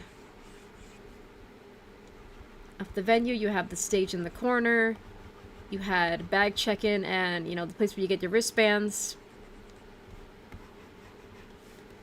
But immediately outside of the venue, there's this little promenade area with benches and tables and umbrellas and things.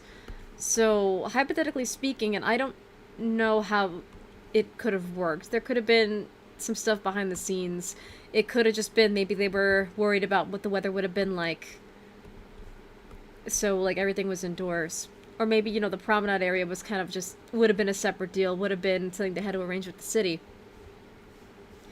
But ideally, what you could have done, you could have put the artist alley outside if you had the option to, so that way everyone has more room to walk around and breathe and travel, and you could have had more artists potentially show up, because there were only a handful of tables there, so not the biggest artist alley in the world, which isn't inherently bad, but especially combined with just how small the space is and how cramped it was.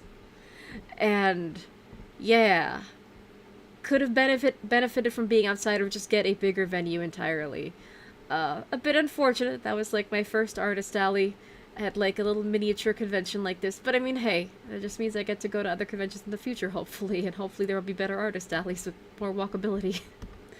So yeah, it's because it was so small, it's also not very handicap or like mobility friendly, like if you're using a mobility device like a cane or a wheelchair or like a walker of some kind, because surprisingly there were people that had walkers and canes at the venue.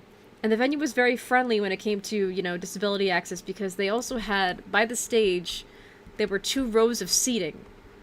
And that was exclusive for ADA people, you know, Americans with Disabilities Act.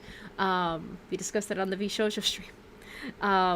Where if you have a disability, like say you're in a wheelchair, or you have a cane, or you have some other issue, maybe you can't see well, so you need to be in the front so you can see, that was ADA seating. So if you had a disability, if you had a wheelchair, if you needed the easy access to get around, you got the 2 rows in the front, and everyone else was just standing in the back. Which I kind of felt bad, because it's like, okay, we get our little ADA seating in the front, but everyone else has to stand for, like, the next 2 or 3 hours while the concert's going on, and all the shows are going on. It's gotta hurt. And the venue is so small as is. There's the balcony, like, there's more downstairs. It's a small venue. People were packed. So I think if this event were to be held again by the same organizers, you really do need a bigger venue, or you need to arrange some kind of thing where you could have it at the same venue, but have more outside as well, especially if the weather is good. So, very cramped, very loud, very noisy. Also, I feel bad for whoever was sitting on the sides of... on, like, the very side of the ADA seat, and the speaker was right there, so you might have walked away with a new disability in the form of deafness. So, oof. Overall, overall, it was a well-organized event. It's just, the venue was too small, and some things were very awkwardly placed. It ultimately could have been better. And there was also just the lack of food options at the venue, because the only things available were Vocaloid-themed drinks. Like, there was a Miku drink that was green. It was like a dark green, so I wonder if it was vegetable juice. There was a Luga drink that was pink. Kind of looked like a pink lemonade. There were some Rin and Len drinks that I took a gander at. They were yellow. And I think there was one for Kaito, but I couldn't see it. Because in addition to the problem with the upstairs artist alley being a pretty small space, and most of the downstairs being taken up by the stage and all the standing room where the concert was supposed to happen, there was also a bar. The line for the bar, I think you ordered, like, here, and they had all the drink equipment here. There was a sign advertising little bags of chips for like $5 to $6 each for some very tiny bags of chips. And the line was so long. The line was basically stretching all the way to like the baggage claim and like wristband area. That's how long the line was from what I saw. So while I was considering getting like a Vocaloid themed drink, I hope there's some non-alcoholic options. Not only could I not see any pricing because the line was so long and there were so many people, but the line was so long that it's like, I don't think I'm gonna drink anything at the venue. I think I might die a thirsty bitch tonight. But at least I'll die listening to Miku. So yeah. But again, like, the event... There's this promenade area outside with all these benches and chairs and tables and things. Across the promenade, there's also a Shake Shack. So, like, you have the venue right here. And right across the way is a place that has tables and seats and drinks and food, like actual food, not like $5 to $6 bags of chips.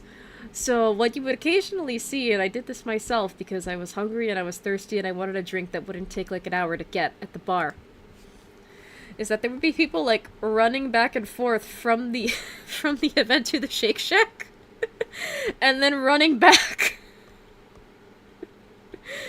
And security, there was security at the event. There was a bouncer like checking IDs because you needed an ID, you needed to show the ticket. And if you had any sort of mobility device, they would let you in, but they would also tell you you need another wristband, so that way you're eligible to sit in the front. So, because how ADA seating is supposed to work is that if a disabled person shows up, you have to give them the seat because they need the seat. Not everyone complied, but also because there was a lot of running back and forth, basically, across the street and then across the way back.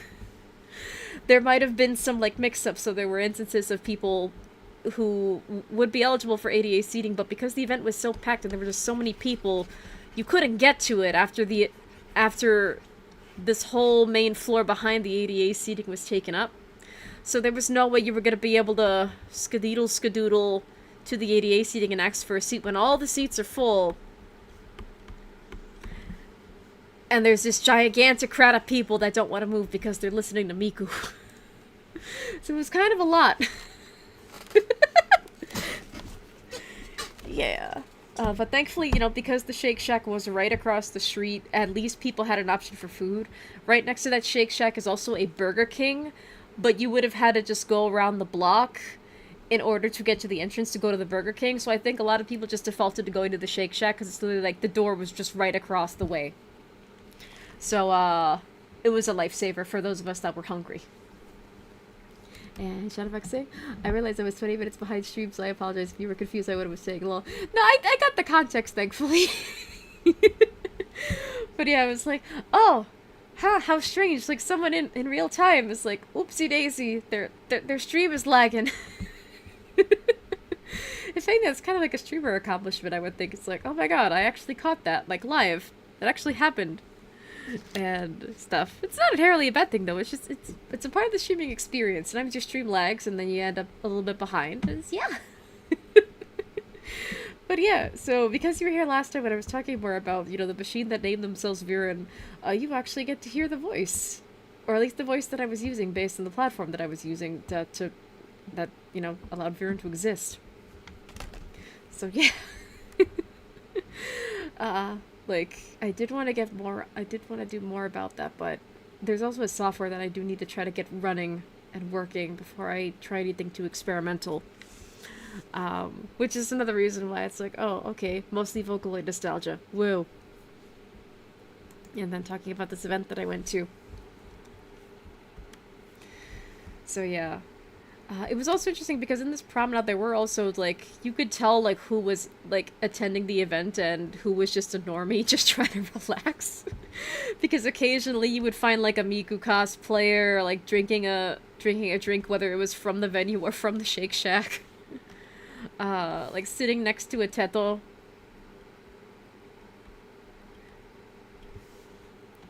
Or you might have, like, a Luca making a phone call under one of the umbrellas.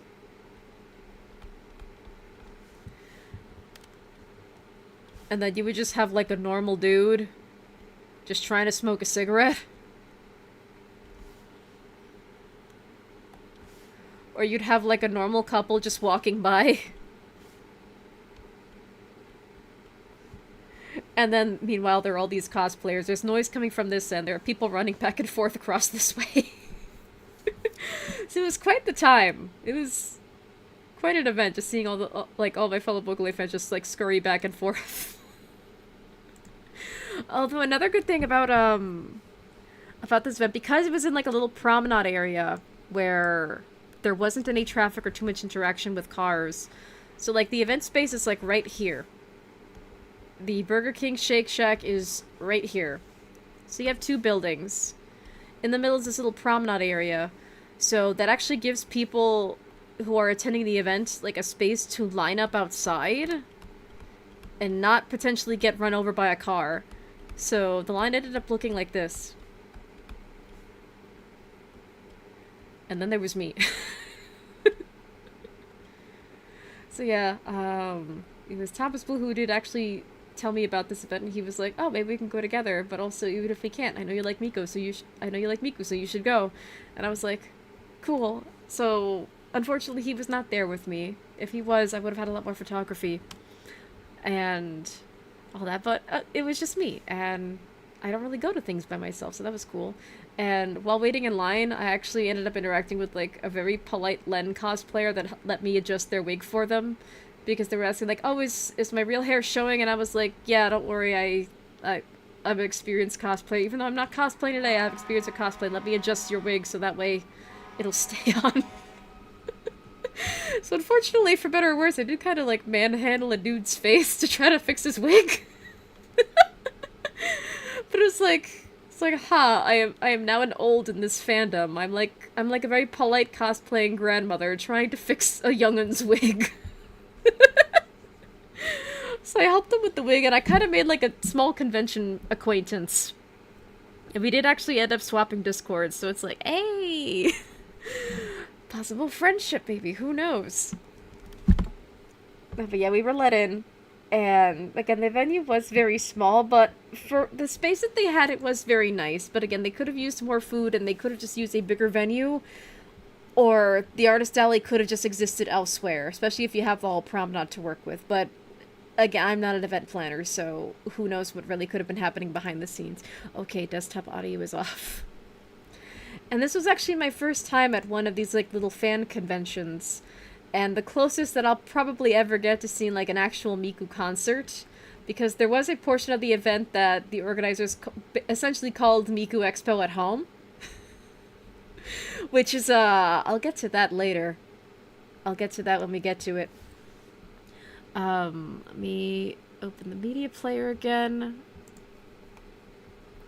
But yeah, so I don't have, like, the opening ceremonies or, like, the first two performances.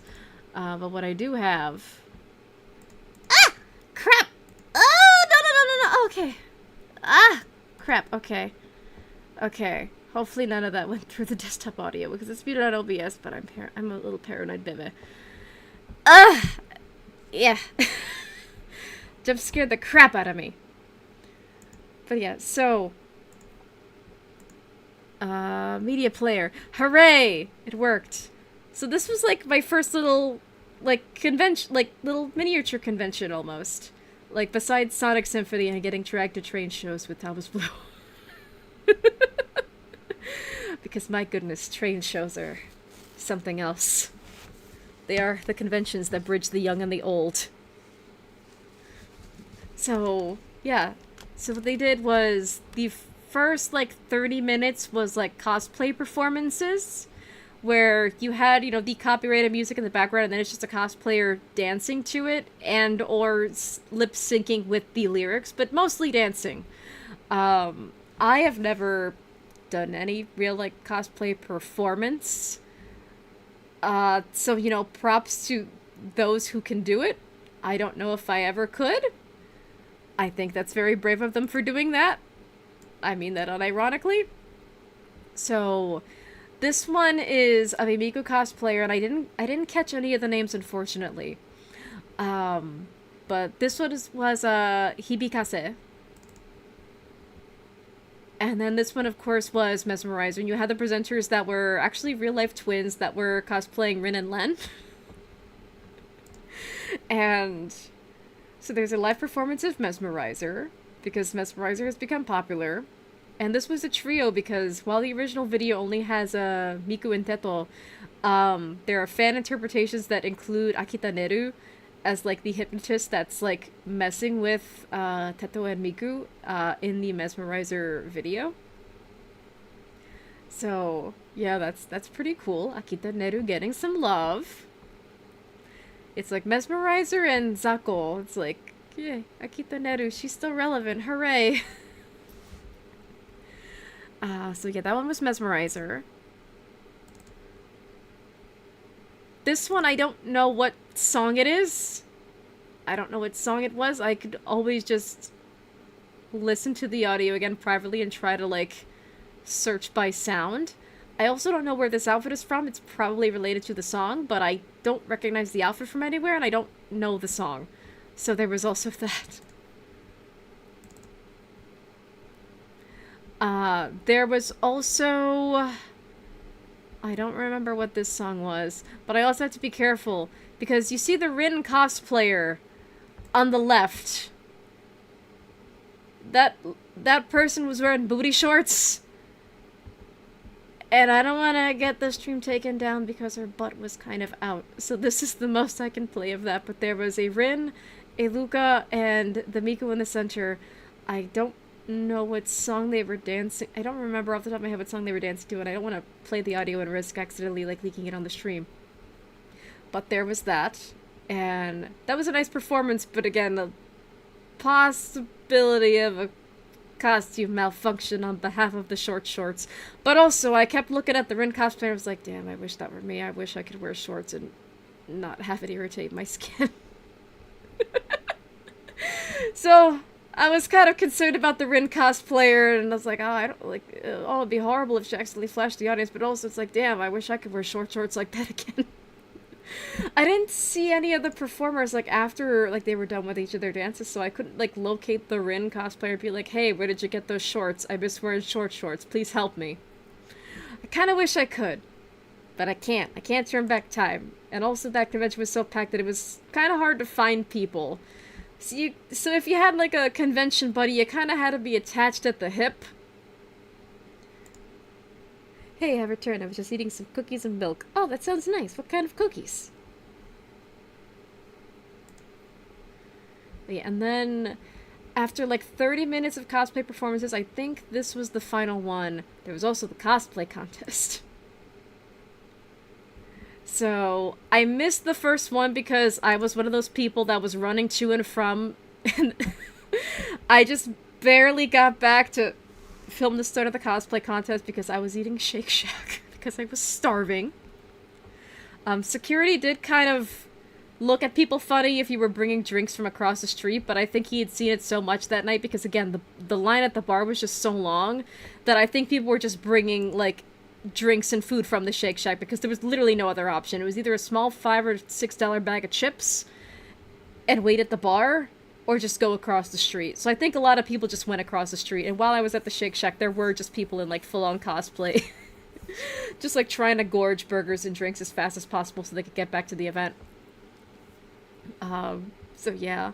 I missed, like, the first one or two cosplays that were shown, but there was a Dark Magician girl, Miku. And then the MC's over here telling her, like, do a pose. Like, what's your name? Tell us who you are. Do a pose or two. So, Dark Magician Miku. And here's the tricky thing.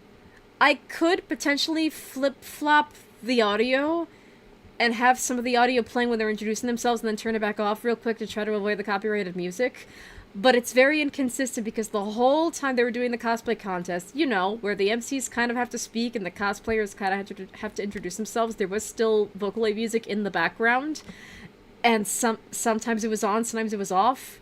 I don't know if that was by design to kind of fill the time in while no one was speaking, or if they were having issues with the speaker, because later during, like, the concert portion of the event, they did have issues with the speaker, where the concert portion was delayed by, like, 30 minutes because you had all the organizers, like, running back and forth trying to get the speaker to work, because it's not playing sound correctly, or it's playing too much sound, or it's buzzing a lot. So that was very unfortunate. So yeah, hypothetically, I could do that, but I'm kind of scared.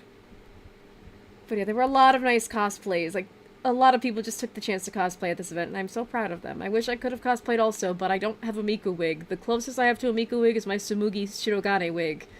And it's not even a very accurate Tsumugi Shirogane wig, because I had to chop it up. But yes, you also had Puppet Miku. Puppet Miku was by the door when you checked in. So this person was, their cosplay was Fishing Miku. So you had, like, a little fishing line attached to their hat. And, like, some casual clothes that kind of make you look like you're fishing, I guess. So people got really creative with Mikus. They weren't just trying to cosplay various Mikus from, like, various music videos. And, you know, that's really cool. It just shows that every Miku is canon. Everyone can be a Miku if they want to. This person was Casual Miku. You know, just a very casual look. Unfortunately, they did trip, but they played it off well, so, you know, good for you. I think I would just die of embarrassment if I tripped alive on stage in front of a crowd. So, you know, good on you. And this person, Decora Miku. So they have, like, streamers in their hair. They have all these little accessories. They have a little cinema roll here. They have the stockings. So they're trying to do, like, Decora, like, J-fashion style, but it's Miku themed. So that was really cool. And this was Tradgoth Miku. I believe there were a couple Mikus in, like, a gothic style with, like, the black and white face paint and makeup. And then she's doing, like, a little flex over here. That was freaking awesome. Like, literally everyone screamed and cheered when she started doing that. And then... Behold, the source of the temporary thumbnail!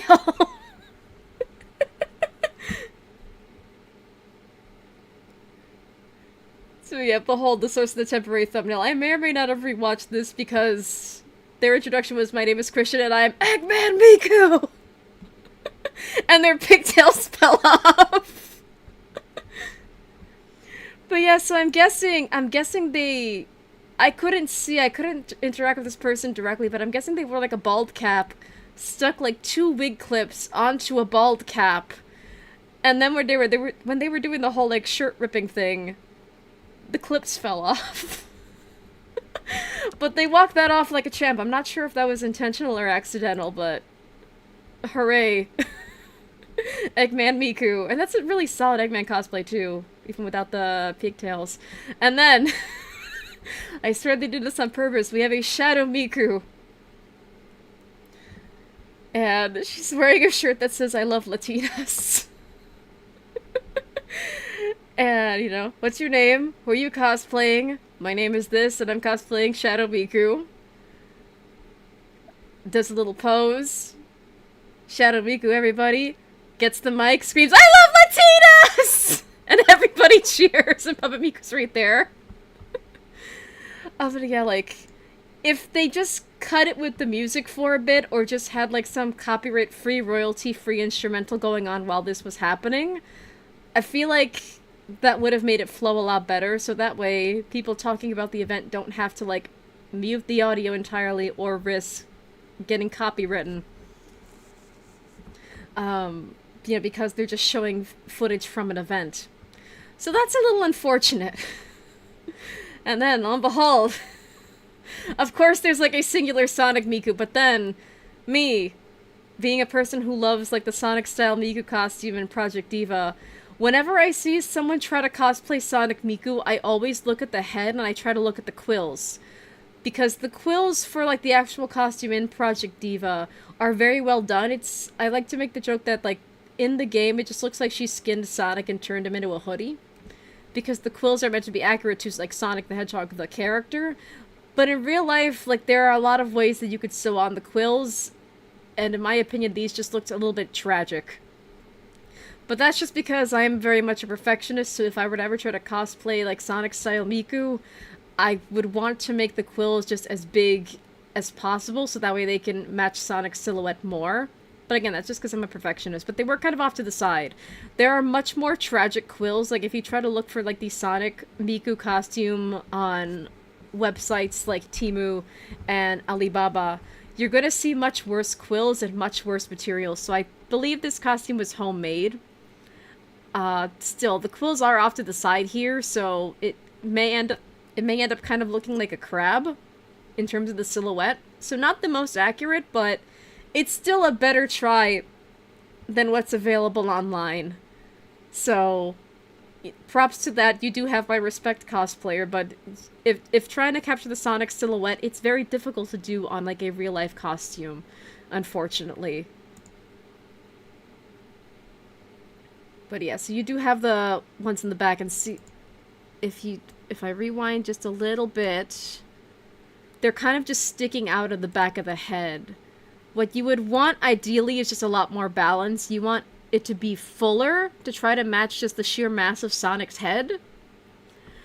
But you also need to try to make it so that they're not too heavy, which I think is like the major problem. And you also have to make it work as a hoodie too, because without the hoodie up, you can't really tell it's Sonic.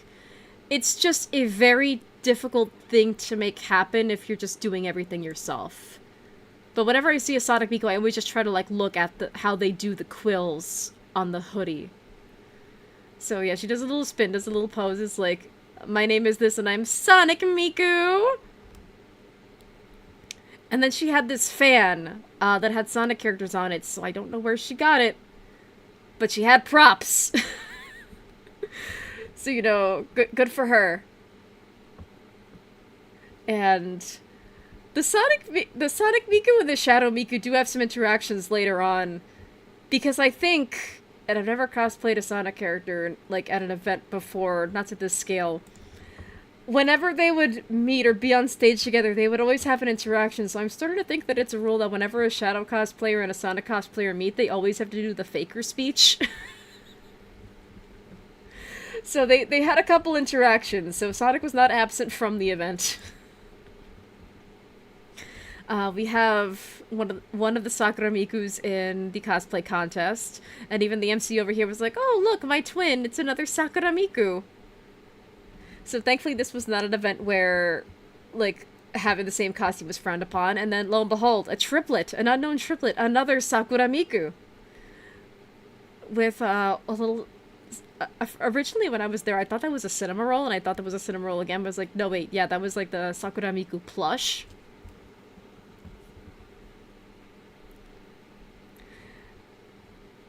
Static Miku. I love what they did with the wig too, because you know the song is called Static. They made the hair as big as possible, made it look kind of staticky. So bonus points. I do love this cosplay. And the wig came off. The wig came off, but you know, no shame there.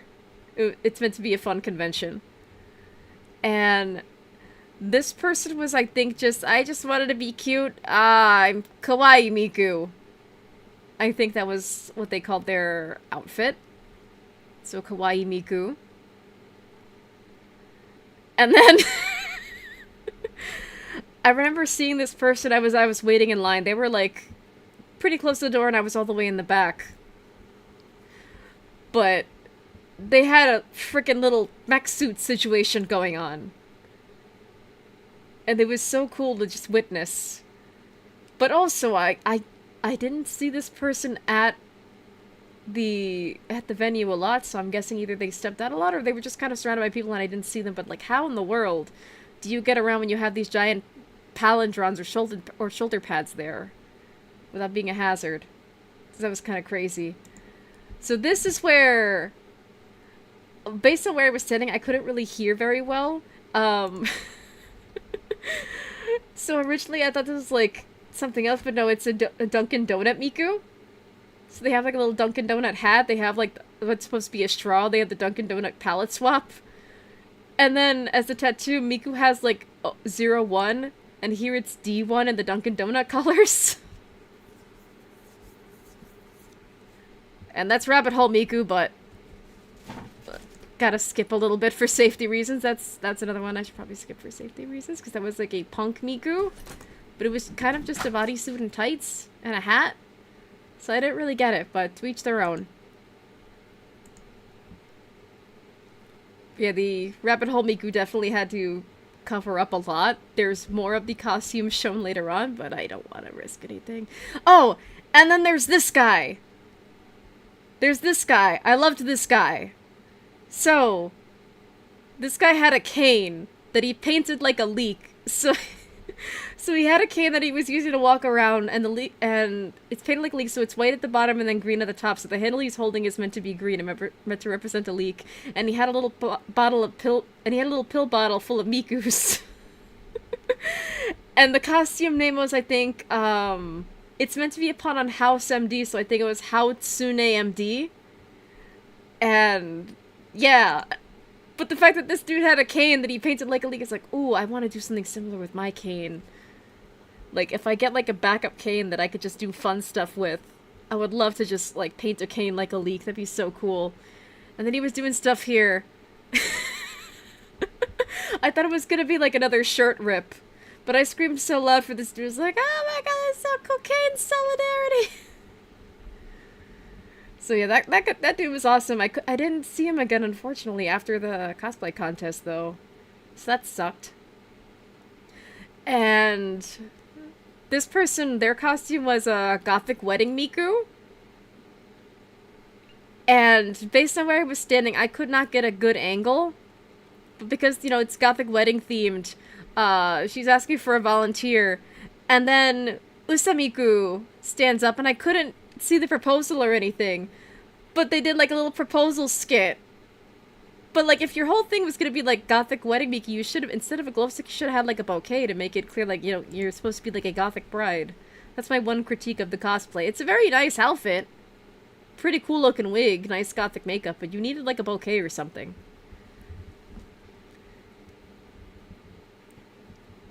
And I believe this Miku cosplayer was supposed to be a cat. So I think they were calling themselves Katsune Miku. And yeah, there were a couple of people also wearing like the Usamiku mask. Like, there was Usamiku herself, and there was another person who you're gonna see later on that also had, like, a Usamiku mask. Not unless that was the person who came out after the rabbit hole person that I had to skip over. And this one apparently has some history behind it, because this is Hatsune Miku. I didn't know this was a thing. But also, I'm not in, like, the weed smoking community, so of course I wouldn't know this was a thing. Yeah! So they were on stage for quite a bit with the, like, posing with the blunt. And all that. But yeah, I don't know where the meme came from, but of course everything has to have weed in it. And I don't really get it. But it's just not my thing. There's a Miku for every occasion, yeah! And like, hey, every Miku is canon. So, we could all create our own Mikus. And this person was meant to be... They said Gothical Leader Miku in the beginning, and then they pointed out that there's a specific song by a Vocaloid producer that goes by Cosmo P. And some of their songs are in Project Diva, so this is also meant to be like Infinity Miku, because the song that they're in is... I can't think of the name. I'm thinking of the wrong song, actually, but it's a similar art style. It's not in Anti the Infinity Holic. It's a different one. But yeah, by the same artist. It's by the same producer. So they had a really nice wig. I do love the wigs for Infinity Miku. I believe this was meant to be like Cyberpunk Miku? I don't remember, but also again, because they kept dipping between silence and then copyrighted background music, I'm not confident enough to play the audio.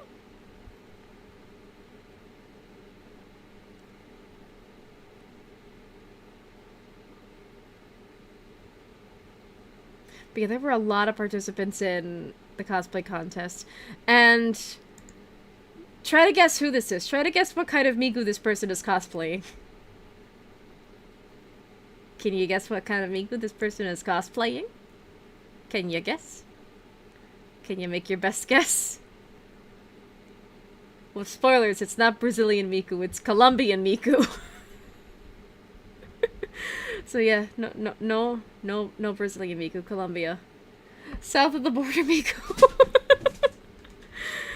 But yeah, so this person said that they were Colombian Miku.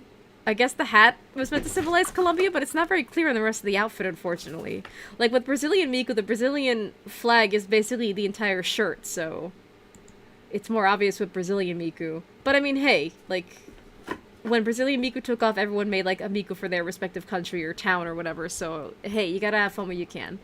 This person, I don't know what their Miku was. But they had a... Buster Sword? But not? I don't know what this person was. I would have to look for myself and just replay the audio in my own private time to try to figure out what they were cosplaying. And then there was this person. This person has such, like, it's very simple, but it's very effective. So, she said that her costume was Birthday Miku. And what she did was just, like, a prom dress, a banner that said, "It's my birthday," in the Miku colors, and a wig and a tiara. And that's Birthday Miku. So, you know, very simple but very effective. She was very well dressed. And you know, I don't see this next cosplayer on the stage. I think they just skipped a person. Maybe the cosplayer that was supposed to be in this spot ran out, because I can't see them. Like, I can't find them anywhere. Like, I don't know, can you see them somewhere on the screen? Because I can't see them at all.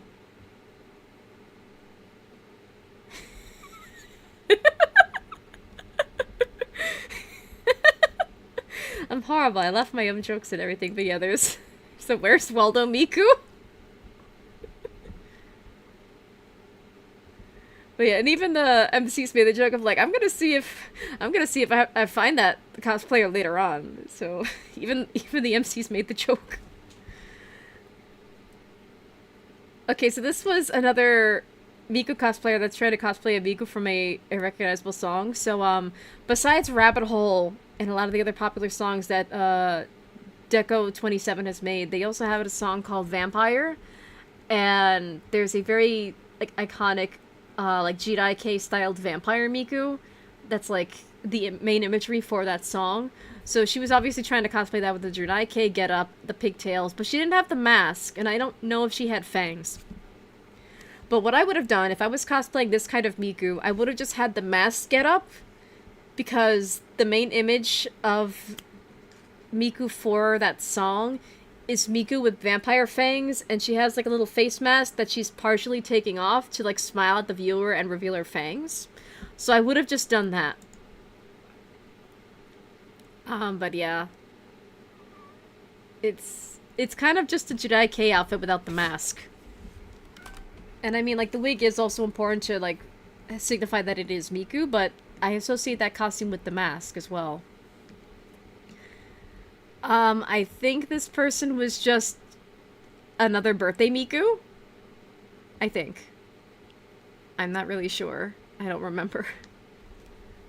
But they did have a party hat. There were a couple, like, Miku-themed party hats at the venue, but they were in very limited supply, so if you could grab one, cool. If you can't, you're not gonna get one.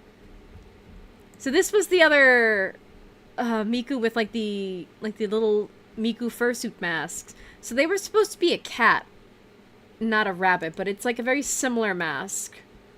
And their whole gimmick was, it's a cat Miku, but she likes to sleep, because she's a cat. Meow.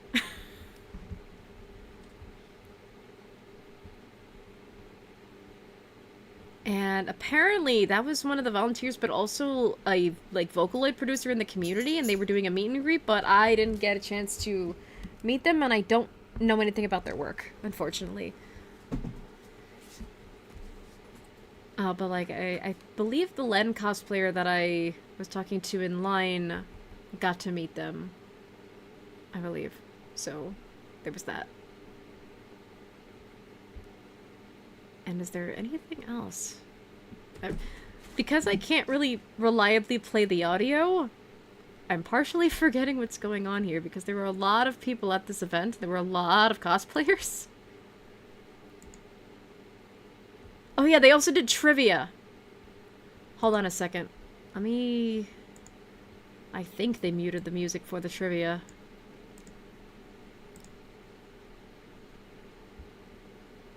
Okay. Okay, yeah, they did trivia.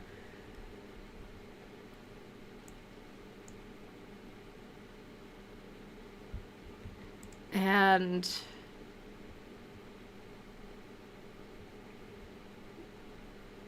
But yeah, they did trivia for a while. So they had like 3 people come on the stage at once. And this I think I could actually play, because I don't hear any music. But if there's any music, I'm gonna just quickly just try to mute it to save my skin. There were 3 people at once, but there were no prizes for the trivia, unfortunately. So you were just kind of doing trivia while the judges like made their decisions on who had the best cosplay. So you have Miku with the pigtails back on. I'm gonna repeat the question. Is it true or false? Is Hatsune Miku Lady Gaga's favorite digital performer? Is that true or is it false? First up, we got Eggman Miku. What do you think? Oh, hell yeah, it's true. Alright. I think it's true. Who else would it be, you know?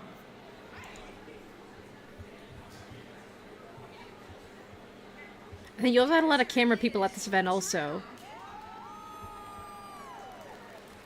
How did y'all all get it right, man? Oh my god. Alright. Well, thank you guys so much. You can go back into the audience. Yeah. Alright, we have question number 2.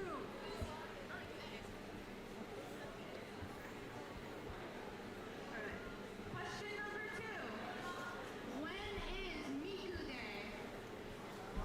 If you think you know it, you can raise your hand and come on up. We need 3 people. Okay. Okay, 1. So it was Birthday Miku and 2 others. We can move in the middle too.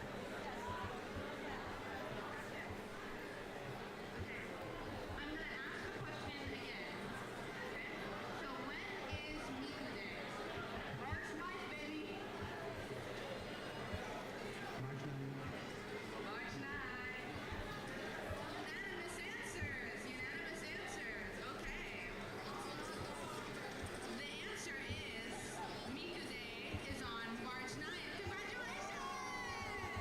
And I just noticed that there's this dude, and he's interacting with the puppet Miku over here.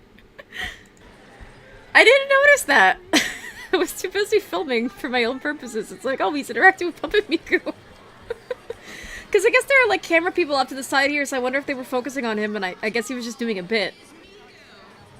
But yeah, apparently this guy is, like, a known cosplayer, and I don't know him.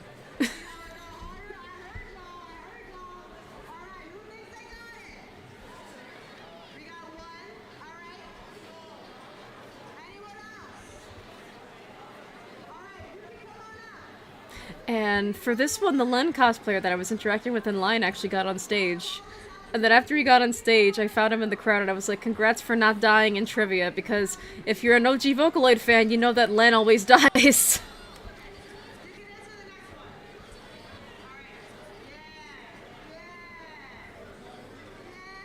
Or is it the Len cosplayer that's up for this round? Okay, no, it's the next round, I think. Yeah, it's the next round where I met where the Lin cosplayer was up.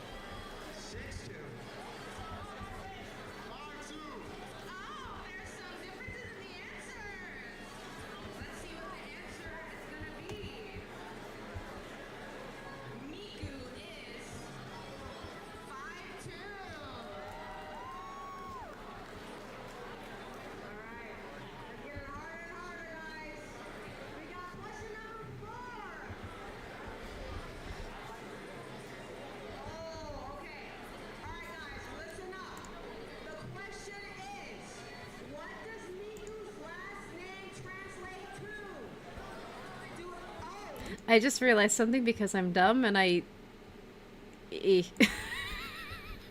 realized that I have the desktop audio set to like -13 decibels and I only have the media player set to 9.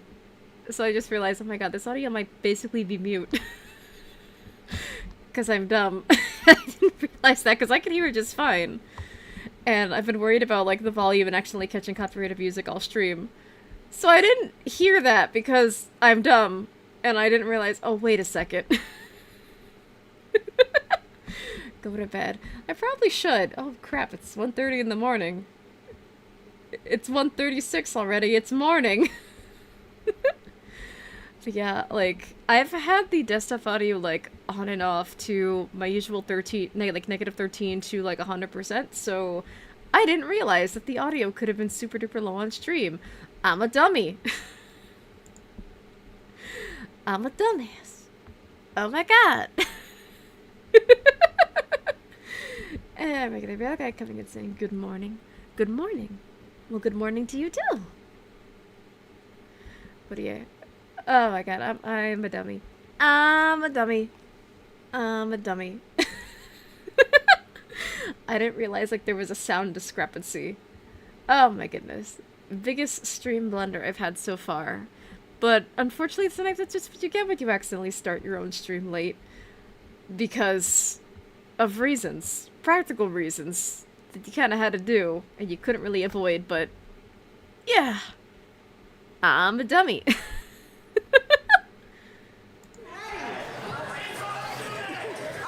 So I pumped up the volume to 44. And that's the Len cosplayer that I met.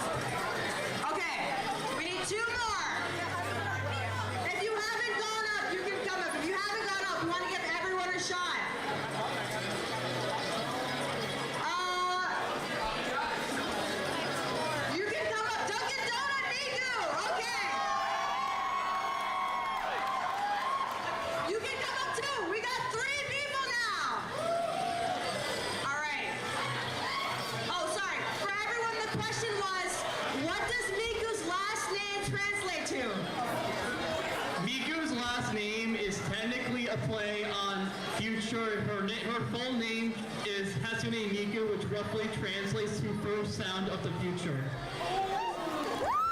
And you see, me being an OG Vocaloid fan, me being a grandma in this fandom, the Len cosplayer was correct, because that is technically what Miku's full name is supposed to translate to if you take all the characters apart. But the question was like, what does Miku's like last name translate to? So he's technically correct.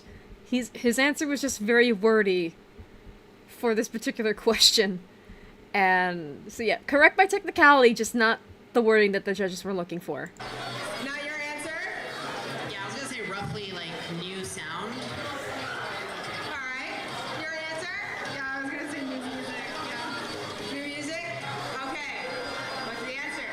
The answer is first sound.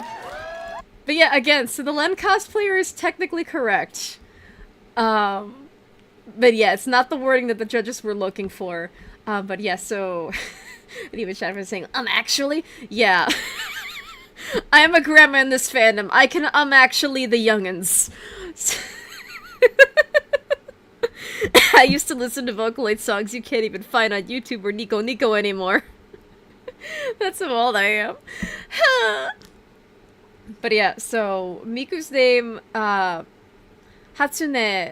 Hatsu would, I believe it's the character, it's not the word itself, it's the character used to write Hatsu, as in Hatsune.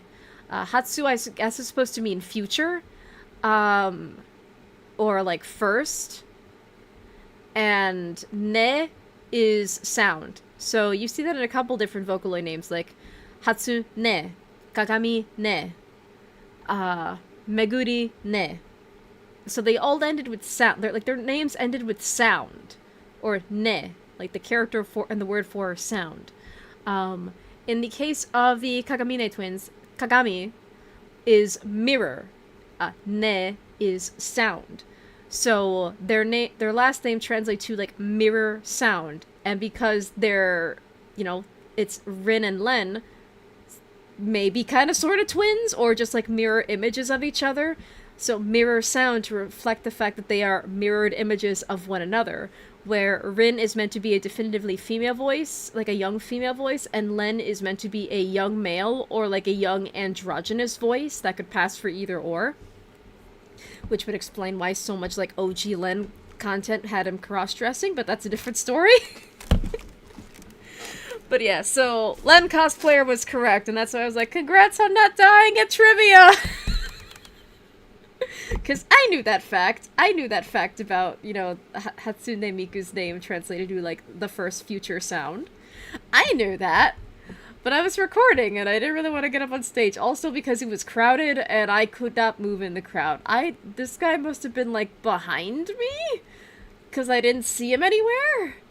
But yeah, I don't know how anyone just got out of that crowd comfortably, because it was very crowded. It was very, very packed. Like, even trying to move from my previous position to the other took a lot. It took a lot of excuse me's and just little itty-bitty baby steps to try to get from one place to another. But yeah, so, hooray for Len cosplayer guy. I got a private message in my Discord to be like, hey, I hope you had a good time.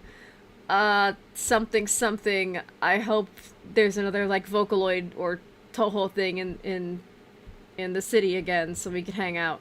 Who knows? He was very nice, and also I'm thankful that he kind of let me manhandle his face so that way I could adjust his wig for him on the street.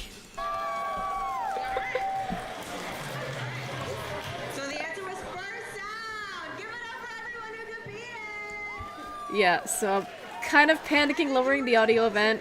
But yeah, even the judge is like, you were the closest. And I'm gonna mute the audio again, just to be on the safe side, because I'm paranoid as hell. Because I think after this were the results of the cosplay contest, and I think they just started up all the copyrighted music again. Oh yeah! Hold on a second. Hold on. Okay, hold on. Let me make sure. No, there was like another trivia question, I think. All right. Okay, I found it. I got it. Alright, okay, here we go. So this is how I came to the conclusion that I think there's an unspoken rule where if a Sonic and a Shadow cosplayer meet, they have to do the faker thing. Because this is where it happened.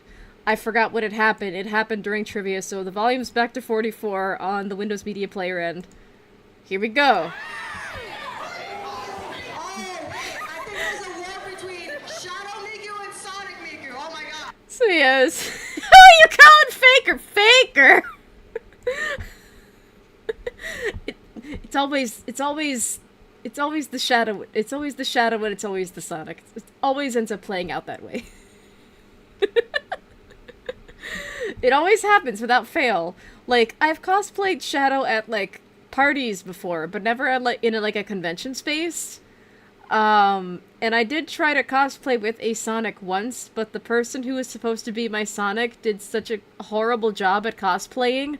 Like, they literally just waited until the day of to try to put their costume together. Meanwhile, I put effort into it, and I had a wig, and I had outfits, and I had shoes, and I had everything. Like, not the most canon accurate Shadow. I guess what I did was closer to character bounding. Kind of like what you see at Disney World or Disneyland, where you can't actually cosplay or wear a costume unless it's Halloween, so people will try to get away with pseudo-cosplaying by just wearing colors associated with the character that they like. So, what I did was maybe a little bit closer to bounding, but who was supposed to be my Sonic put no effort in their costume whatsoever, so... Yeah, even I did the Faker thing, but that's just because they were also doing the Faker thing at me. But this is like, oh my god, it's a Shadow cosplayer and a Sonic cosplayer at the same time, so is it like a mandatory universal rule that if you guys meet, you have to do the Faker thing? So yeah, it happened at Trivia. I knew that they would come up again. I just forgot when. Wait, this is cool. All stacked. And we got Vampire Miku. All right. And then there's just Vampire Miku in the background. Okay, so the question was, how old is Hatsune Miku? This is kind of a trick question. You guys can move down as well. All right. I believe she's 18 today.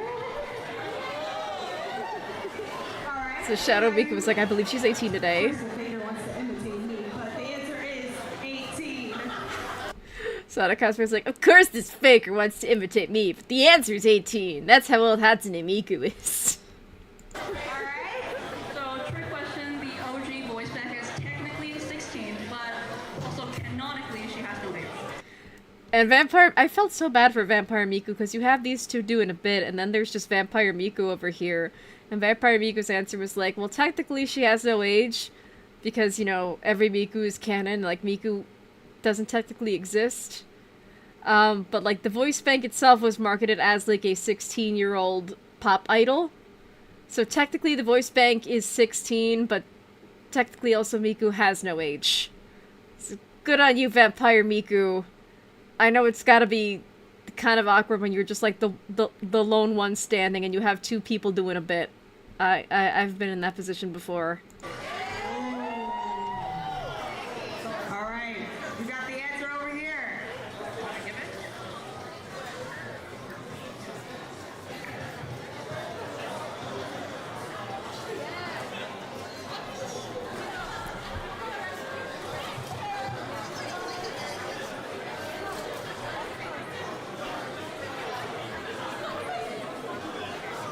There's a bit of deliberation.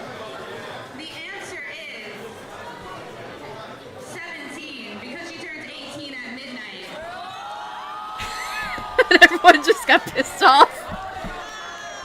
But also, hold on. You were low-key right because she also canonically has no age. But for today, she's 17 until 12 midnight, all right? But yeah, so it was kind of a trick question because it's like, well, it's Miku's birthday on August 31st.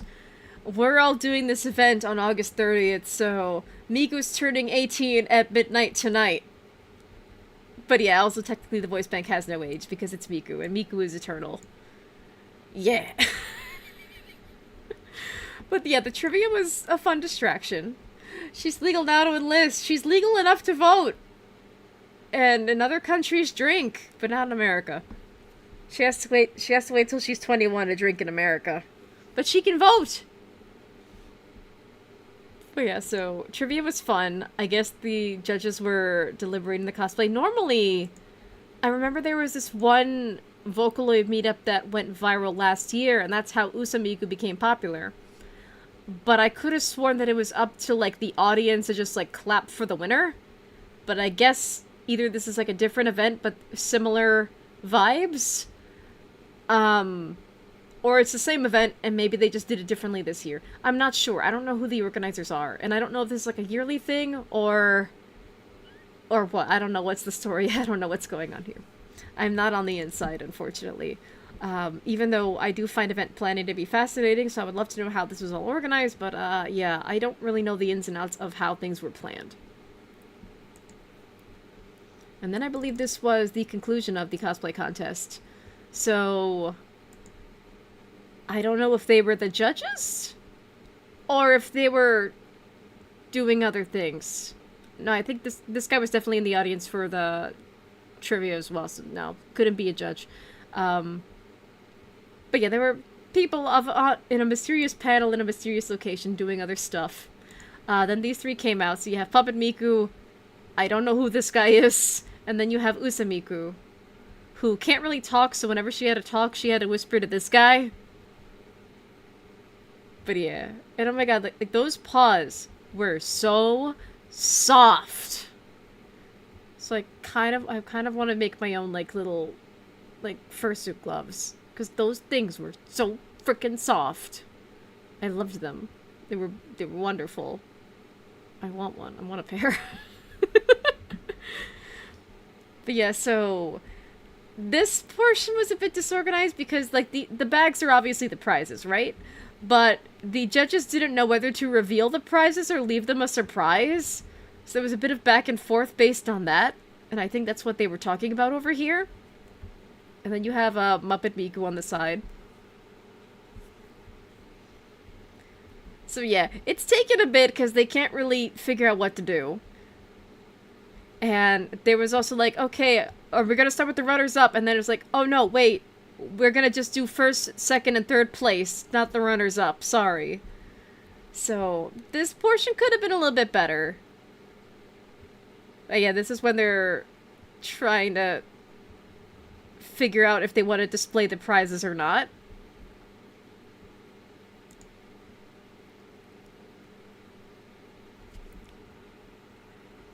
And I believe Dakota Miku was first place. No, she was third place. Yeah, because it's third to... Yeah, third, second, and one. Yeah. So Dakota Miku was third place.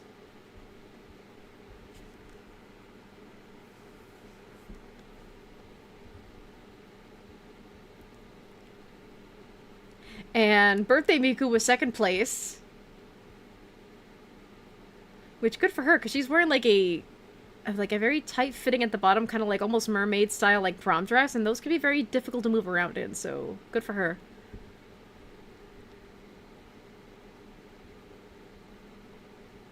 And they were hyping up the winner. And first place was...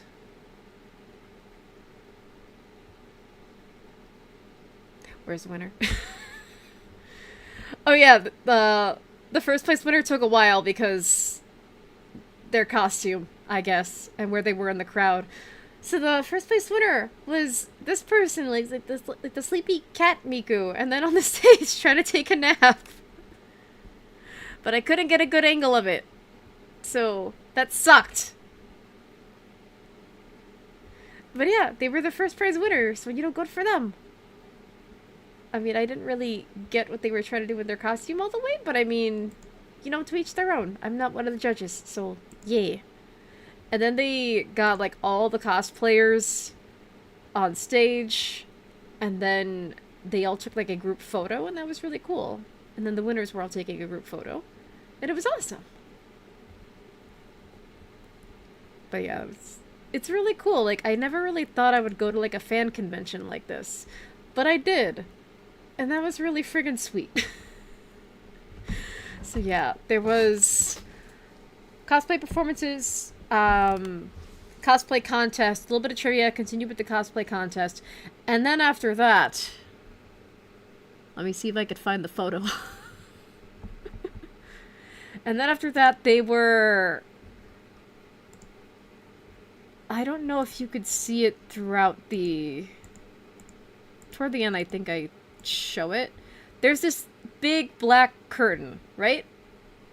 What do you guys think that's going to be used for? If you know anything about Vocaloid stuff, Vocaloid events, Vocaloid concerts. What do you think that black screen's gonna be used for, huh? What do you think it's gonna be used for? You think it's just for hiding all the technical stuff? You think it's for hiding the cosplay contestants? What do you think it's used for? Well, after the cosplay contest, they took like a 20-minute break, which turned into like 30 to 40 minutes because they were trying to get all the technology working. But what they did, whoops, wrong window. But what they did was, you know, there were a couple volunteers that, moved that screen to the stage, and then they connected the projector to HDMI 1. So, yeah, there was a concert that they called Miku Expo at Home. But obviously you can't really film that, because at a fan convention like this, you can't really show copyrighted material. Not really. You kind of have to get perms to show, like, a lot of the stuff you would see at a proper Miku concert, but what I think they did, and this is just a guess, but I think that's probably what they did, is that I think they did as follows.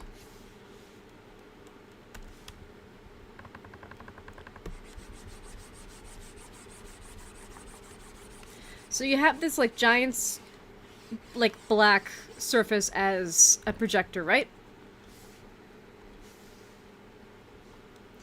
And on the projector, what they do at Miku concerts is called a Pepper's Ghost illusion. So basically, there's like I think it's a couple... I think how it's supposed to work is that there are multiple panes of glass or like reflective material involved, and then you have a projector somewhere.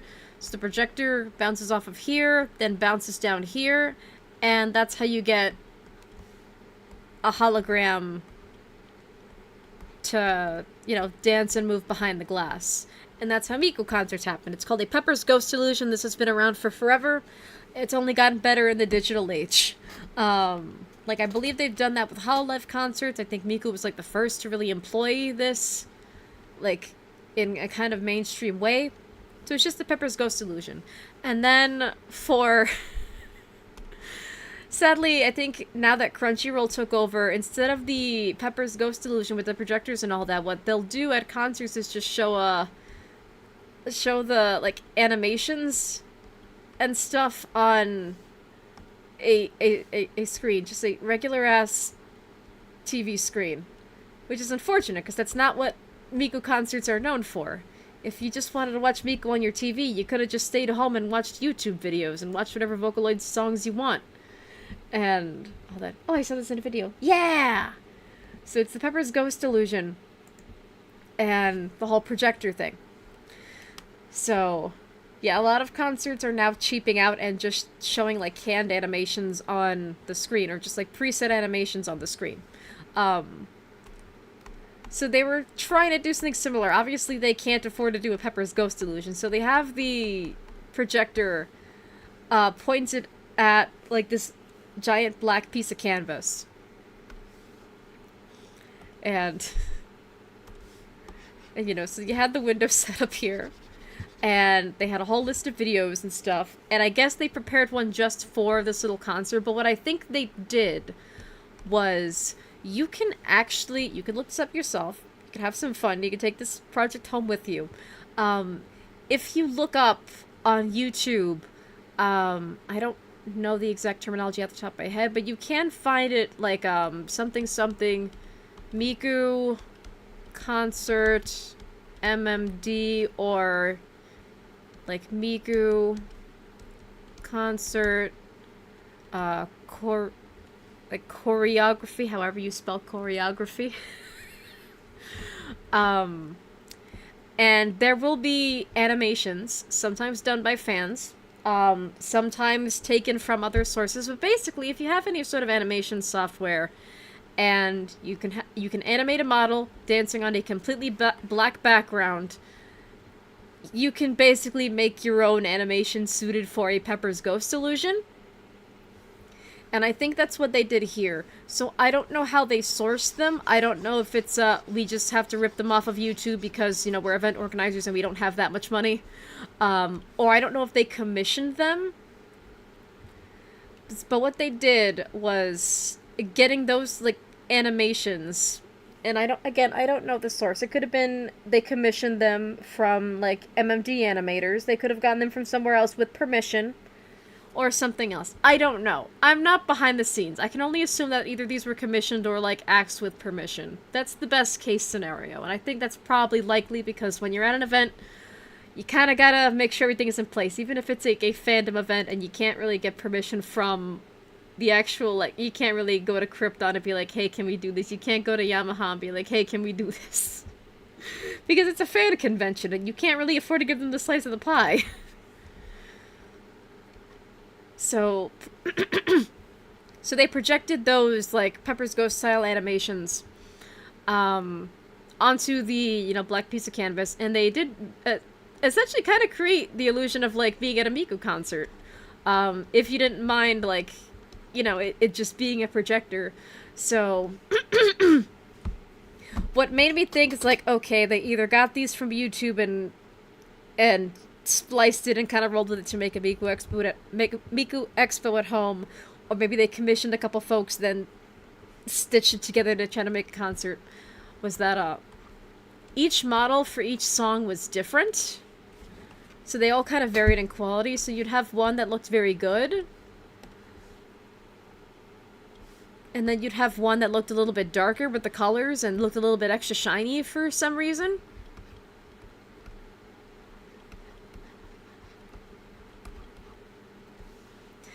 And then, when they played, that one Rotten Girl song by Sawtone, it was a completely different model and a completely different style, where the hair was like 90% of the model. But it was like a, you know, little Catholic schoolgirl uniform, and all that, but the hair was so big. It was 90% of the model. It was basically like, if it turned at just the right angle, you wouldn't be able to see anything but hair. You wouldn't see anything but pigtail. And the face structure was completely different. So it kind of varied, like from model to model, outfit to outfit even. There were some songs I wasn't familiar with that played during this segment, but the costumes kept changing kind of at random, because for the most part it was default Miku, and then little Catholic schoolgirl outfit from the Rotten Girl video. Then there was this one outfit that was like pink. Like pink with long sleeves. And I didn't know what song that costume is associated with, if any. If it wasn't just like some fan-made costume that was used for this animation. And all that, but yeah, all the models varied. So that kind of speaks to me as like, okay, this is either fans coming together to make something cool, or these were taken off of YouTube. So they did that, and they emphasized, because I'm guessing that's exactly what they did. They were like, we cannot have anyone take video or photos of this concert segment. No Instagram, no Snapchat, no Twitter, no nothing. And so yeah, and this is the Miku that was saying that. So yeah, we can't have nothing. We cannot let the concert be photographed or videoed or anything. But yeah, it was good. It was good. But it's very much like a homegrown style thing. So it's sure, it's not like big fancy Miku event. It's not even Miku on an LCD screen.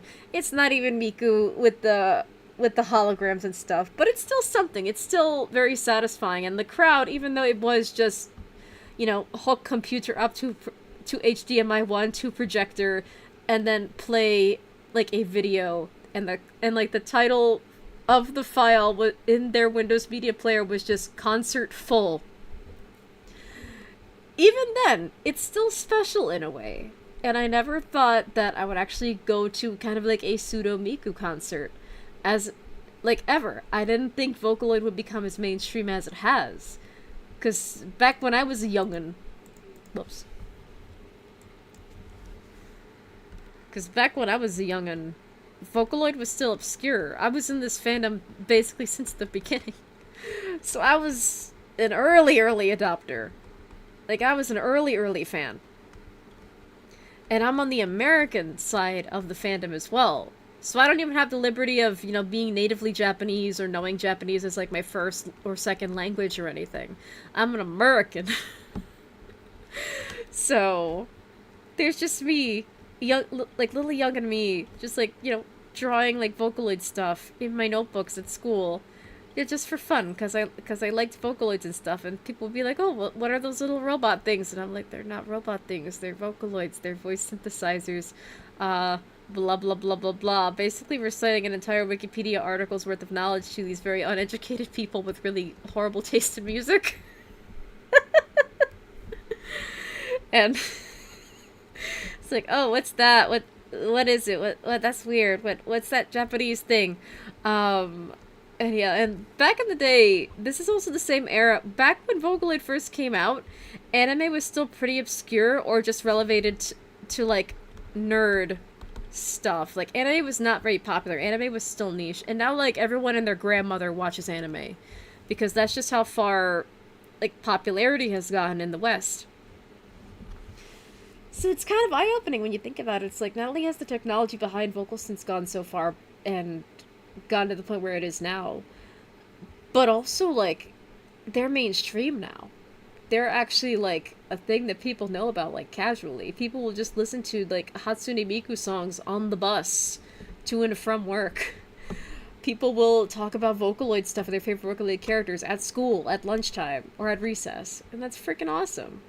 Like, the damn kids these days are so lucky that things like Vocaloid and anime are mainstream, because, like, back in my day, it was not mainstream. It was relegated to being, like, a nerd thing. If you liked it, you were, like, esoteric and eccentric at best, or just, like, a nerd that was into all these niche subcultures at worst, and, like, nobody liked you.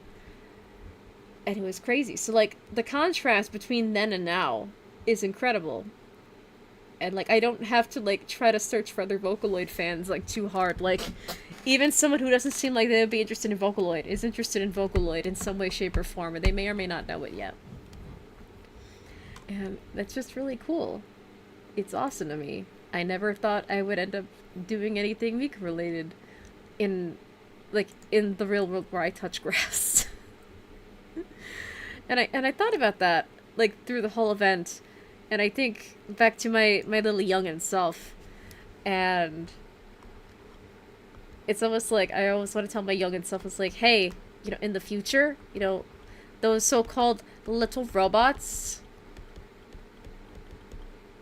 or, you know, little robot dolls, as your grandmother calls them, because she thinks everything in an anime style is little dolls, and she calls everything in an anime style little dolls for some reason. You know that stuff? It's gonna be mainstream. Everyone will know Miku. You're not gonna be alone anymore. Like, in the future, where I'm from, everyone likes Vocaloid. So, you know, if anything, you're ahead of your time, kiddo. Congratulations. You're gonna be so popular in the future. Because you got into this stuff when no one else was into it first. And it was so cool, and I think that's what made the event extra special. It's like, if my young self was here, she would be very happy. But she would be in disbelief. It's like, oh my god, Miku's mainstream now? And it's like, yeah, Miku's mainstream. Miku's everywhere. Everyone loves Miku. And it's awesome. But yeah, so I made my inner child very happy. My inner child is still kind of in disbelief. It's like, I did a Miku thing. I did a Vocaloid thing. That's really cool. But yeah, so... Oops. Oh, darn it. And the wire from my tablet got unplugged. Cool. That's awesome. Okay. So we went from IBM 7094 singing Daisy Bell, and that being the first time a computer spoke and sounded convincingly human, to Vocaloid, which was, you know, the Daisy Bell project. And also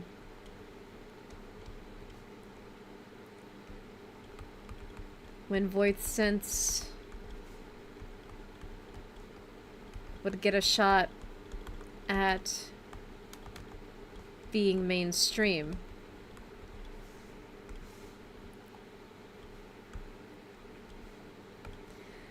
And now to today, where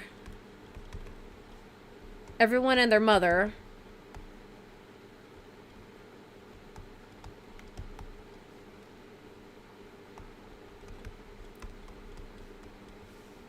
has an AI voice bank or something similar. Whether it's an actual voice bank, filter, etc., etc. Kind of all falls into the same category of a synthesized voice. But then that also makes you wonder. Whoops, I didn't mean it. Okay, I meant to shrink it diagonally. I didn't mean to tilt it. But then all that makes you wonder about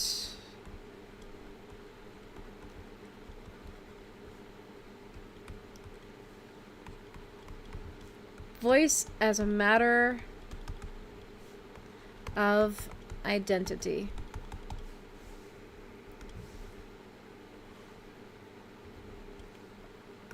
And especially now when it comes to, you know, being in the area of in the era of AI and AI everything, or AI integrated everything, and everyone and their mother having an AI voice bank or filter or something or other.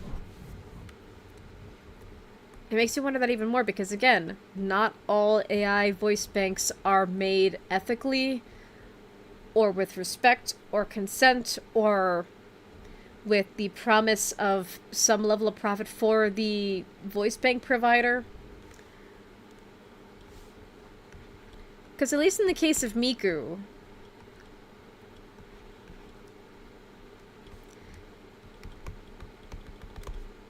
Saki Fujita will always be Miku's voice provider.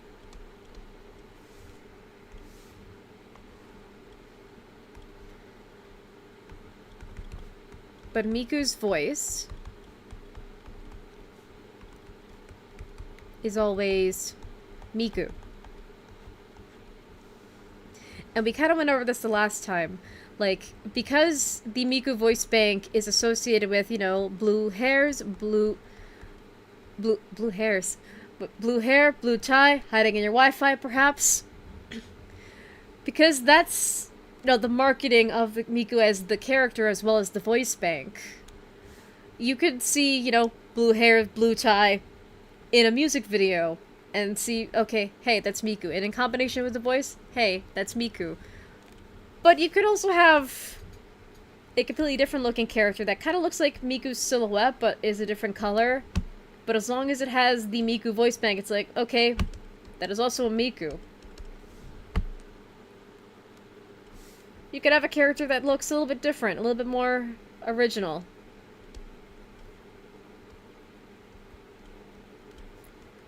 But as long as it uses the Miku voice bank, that is also a Miku. Even if it's trying to be some kind of original character.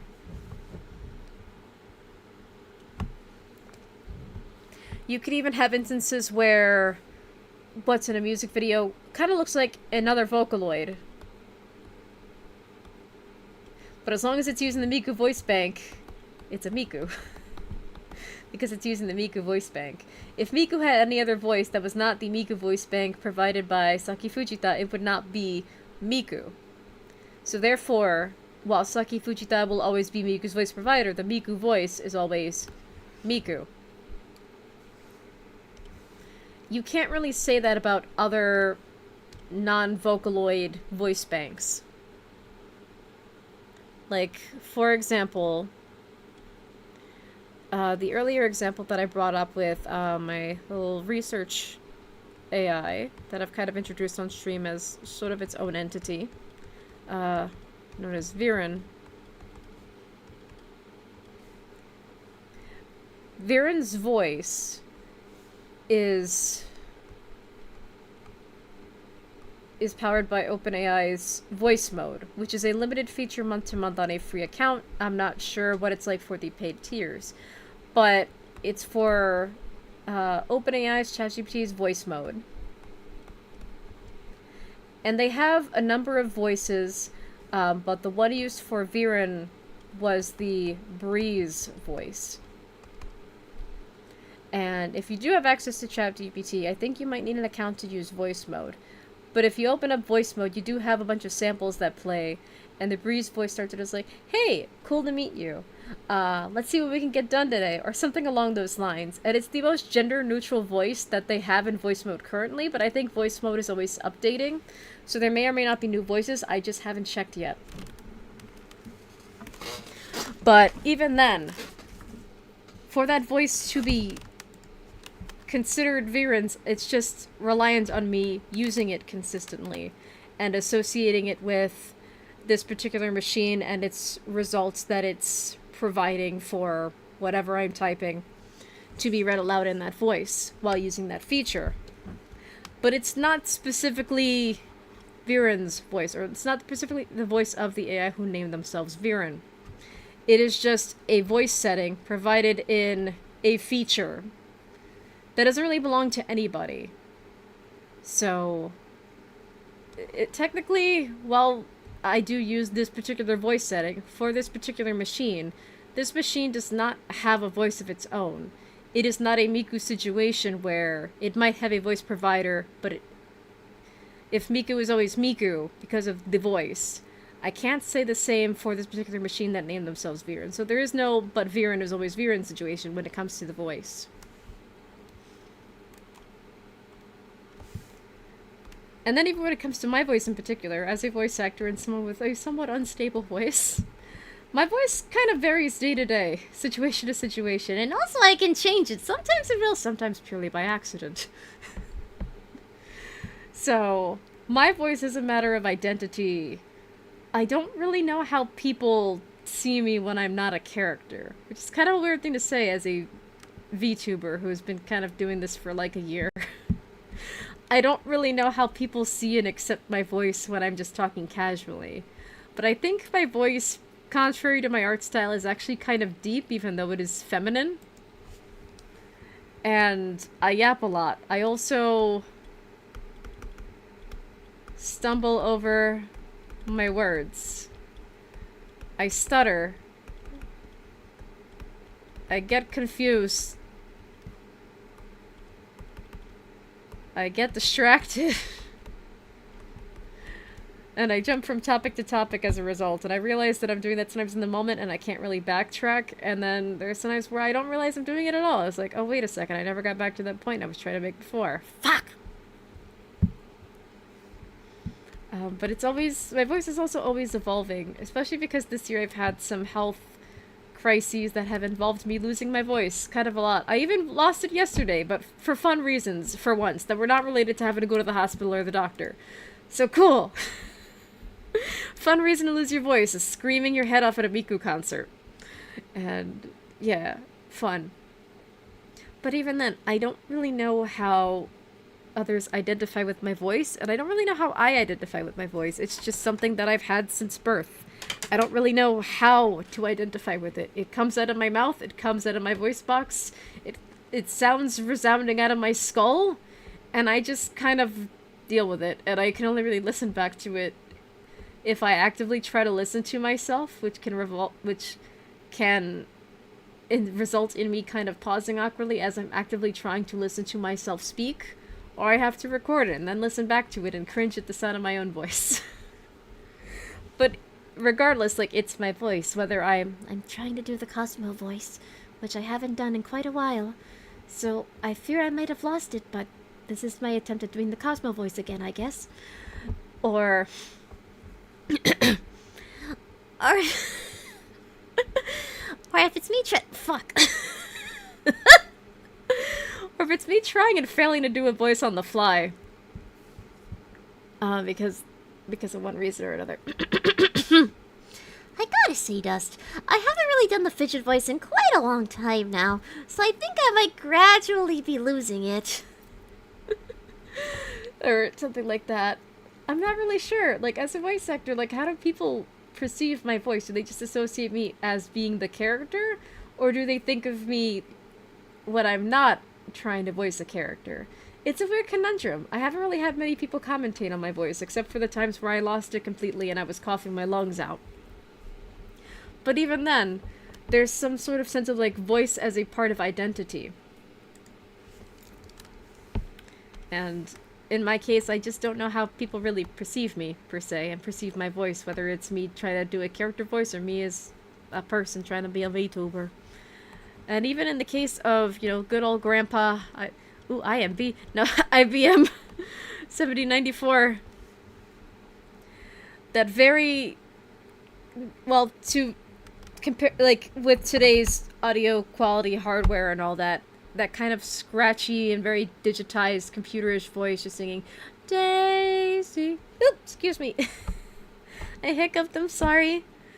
But even just that voice, Daisy, Daisy, give me your answer due.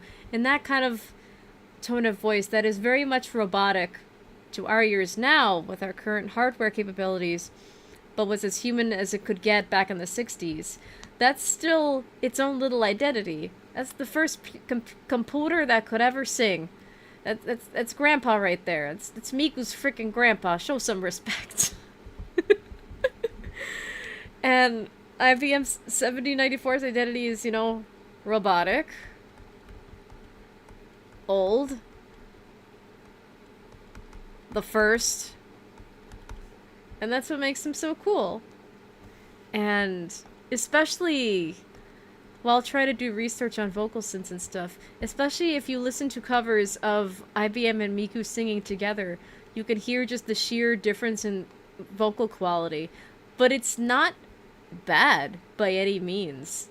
It just shows how much time has passed and how the technology has evolved.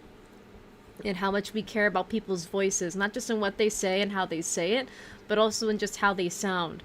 What makes one vocal synth's voice different from another? What makes a vocal synth different but just as valuable as a human voice without any sort of synthesis to it? So yeah, it's just awesome stuff all around. And yeah, without IBM and Daisy Bell, we would not have Vocaloids today. And it's just interesting to see where else the technology goes. And, you know, hopefully there are more events that I could kind of go to incognito. Just because the Miku event was very fun. I think the event was kind of flawed in some ways, but I think there's always room for improvement, and I did have fun for what it's worth. I just think the venue was a little bit too small for what they were trying to do, and for how many people that actually ended up showing up. But overall, it was all in good fun. I had an amazing time.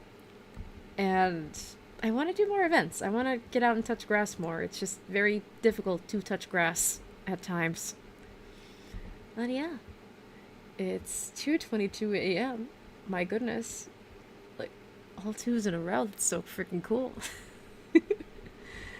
But yeah, I have yapped a lot about my Vocaloid nostalgia, a little bit about machine learning and vocal synthesis. Voice is a matter of identity, and just showing off at this event that I went to. And what I will say is that I do not like I do not like the fact that there was just so much copyrighted music in the background when people were talking, like during the, like on and off during the cosplay contests and stuff, because that just makes it hard for me to talk about this event without having to mute all the audio and just rely on my voice as entertainment and not have C-bottom segue in the bottom, like in the background. You know how painful that is for me? That's become like my default streaming music, for better or worse, so. But yeah, it is fun to yap about events, and I hope everyone that went had fun. I certainly had fun, and we'll just see what happens next. But yeah, this is a very talk-heavy stream. Yeah. I do want to get back to gaming, though. What I'm going to do with Whispers from the Star, I'm playing it entirely on my own first. and then eventually I'll post clips of my own little playthrough on YouTube, and then maybe we could play it all live together. But it is just kind of a pain in the ass to set up in OBS because it is 2 game windows at once, and the game flip-flops between which window is being used at the time. So a little bit of a new setup, but we'll get through it. But until then, I do want to go back to gaming. You know, just as kind of a break from a lot of the more semi-educational and straight-up educational streams that I've been doing. And I'm also trying to find more books to review that may or may not have been written or assisted by AI. I think I found another one worth talking about, but it's a significantly longer read than My Wife is AI. Because I had fun tearing My Wife is AI a hole. Like, tearing a hole into My Wife is AI. And I kind of want to do the same with another book. But this one's just taking a lot longer to read. And yeah, there's unfortunately also no audiobook, so that stinks. Yeah. But any whoozles, I am glad I got to stream today. I got to stream on Miku's birthday. Hooray. Yay. I hope everyone had fun hearing me yap about Vocaloid nostalgia and showing off bits and pieces of this event, or what I could confidently show, and I'll just have to see what happens once I end the stream and I go in a YouTube studio or whatever. But until then, hope y'all had a good time. A like button, subscribe button, other YouTube talk, and I really hate self-promotion. And yeah, so I don't really know what my next stream will be, because I am trying to record and clip Whispers from the Star and just see what goes on from there, because I do want to get to streaming it, but I just want to complete the entire game on my own first, just to see what happens and see how the game could possibly work controls wise, because I am actively analyzing that as well as just trying to play the game I think as intended. And yeah. We'll see what happens, but yeah, you might see Whispers from the Star clips coming up relatively soon. But I do need to make some nice thumbnails. I do want to make some nice thumbnails in my normal art style at some point, but that takes a while, because my art style takes forever. But anyway, yeah. Until next time, I guess. I will see you all later. So until then, I can't believe I will shoot till 3 in the morning again. But anyway, yeah. Good night, everyone. Good night.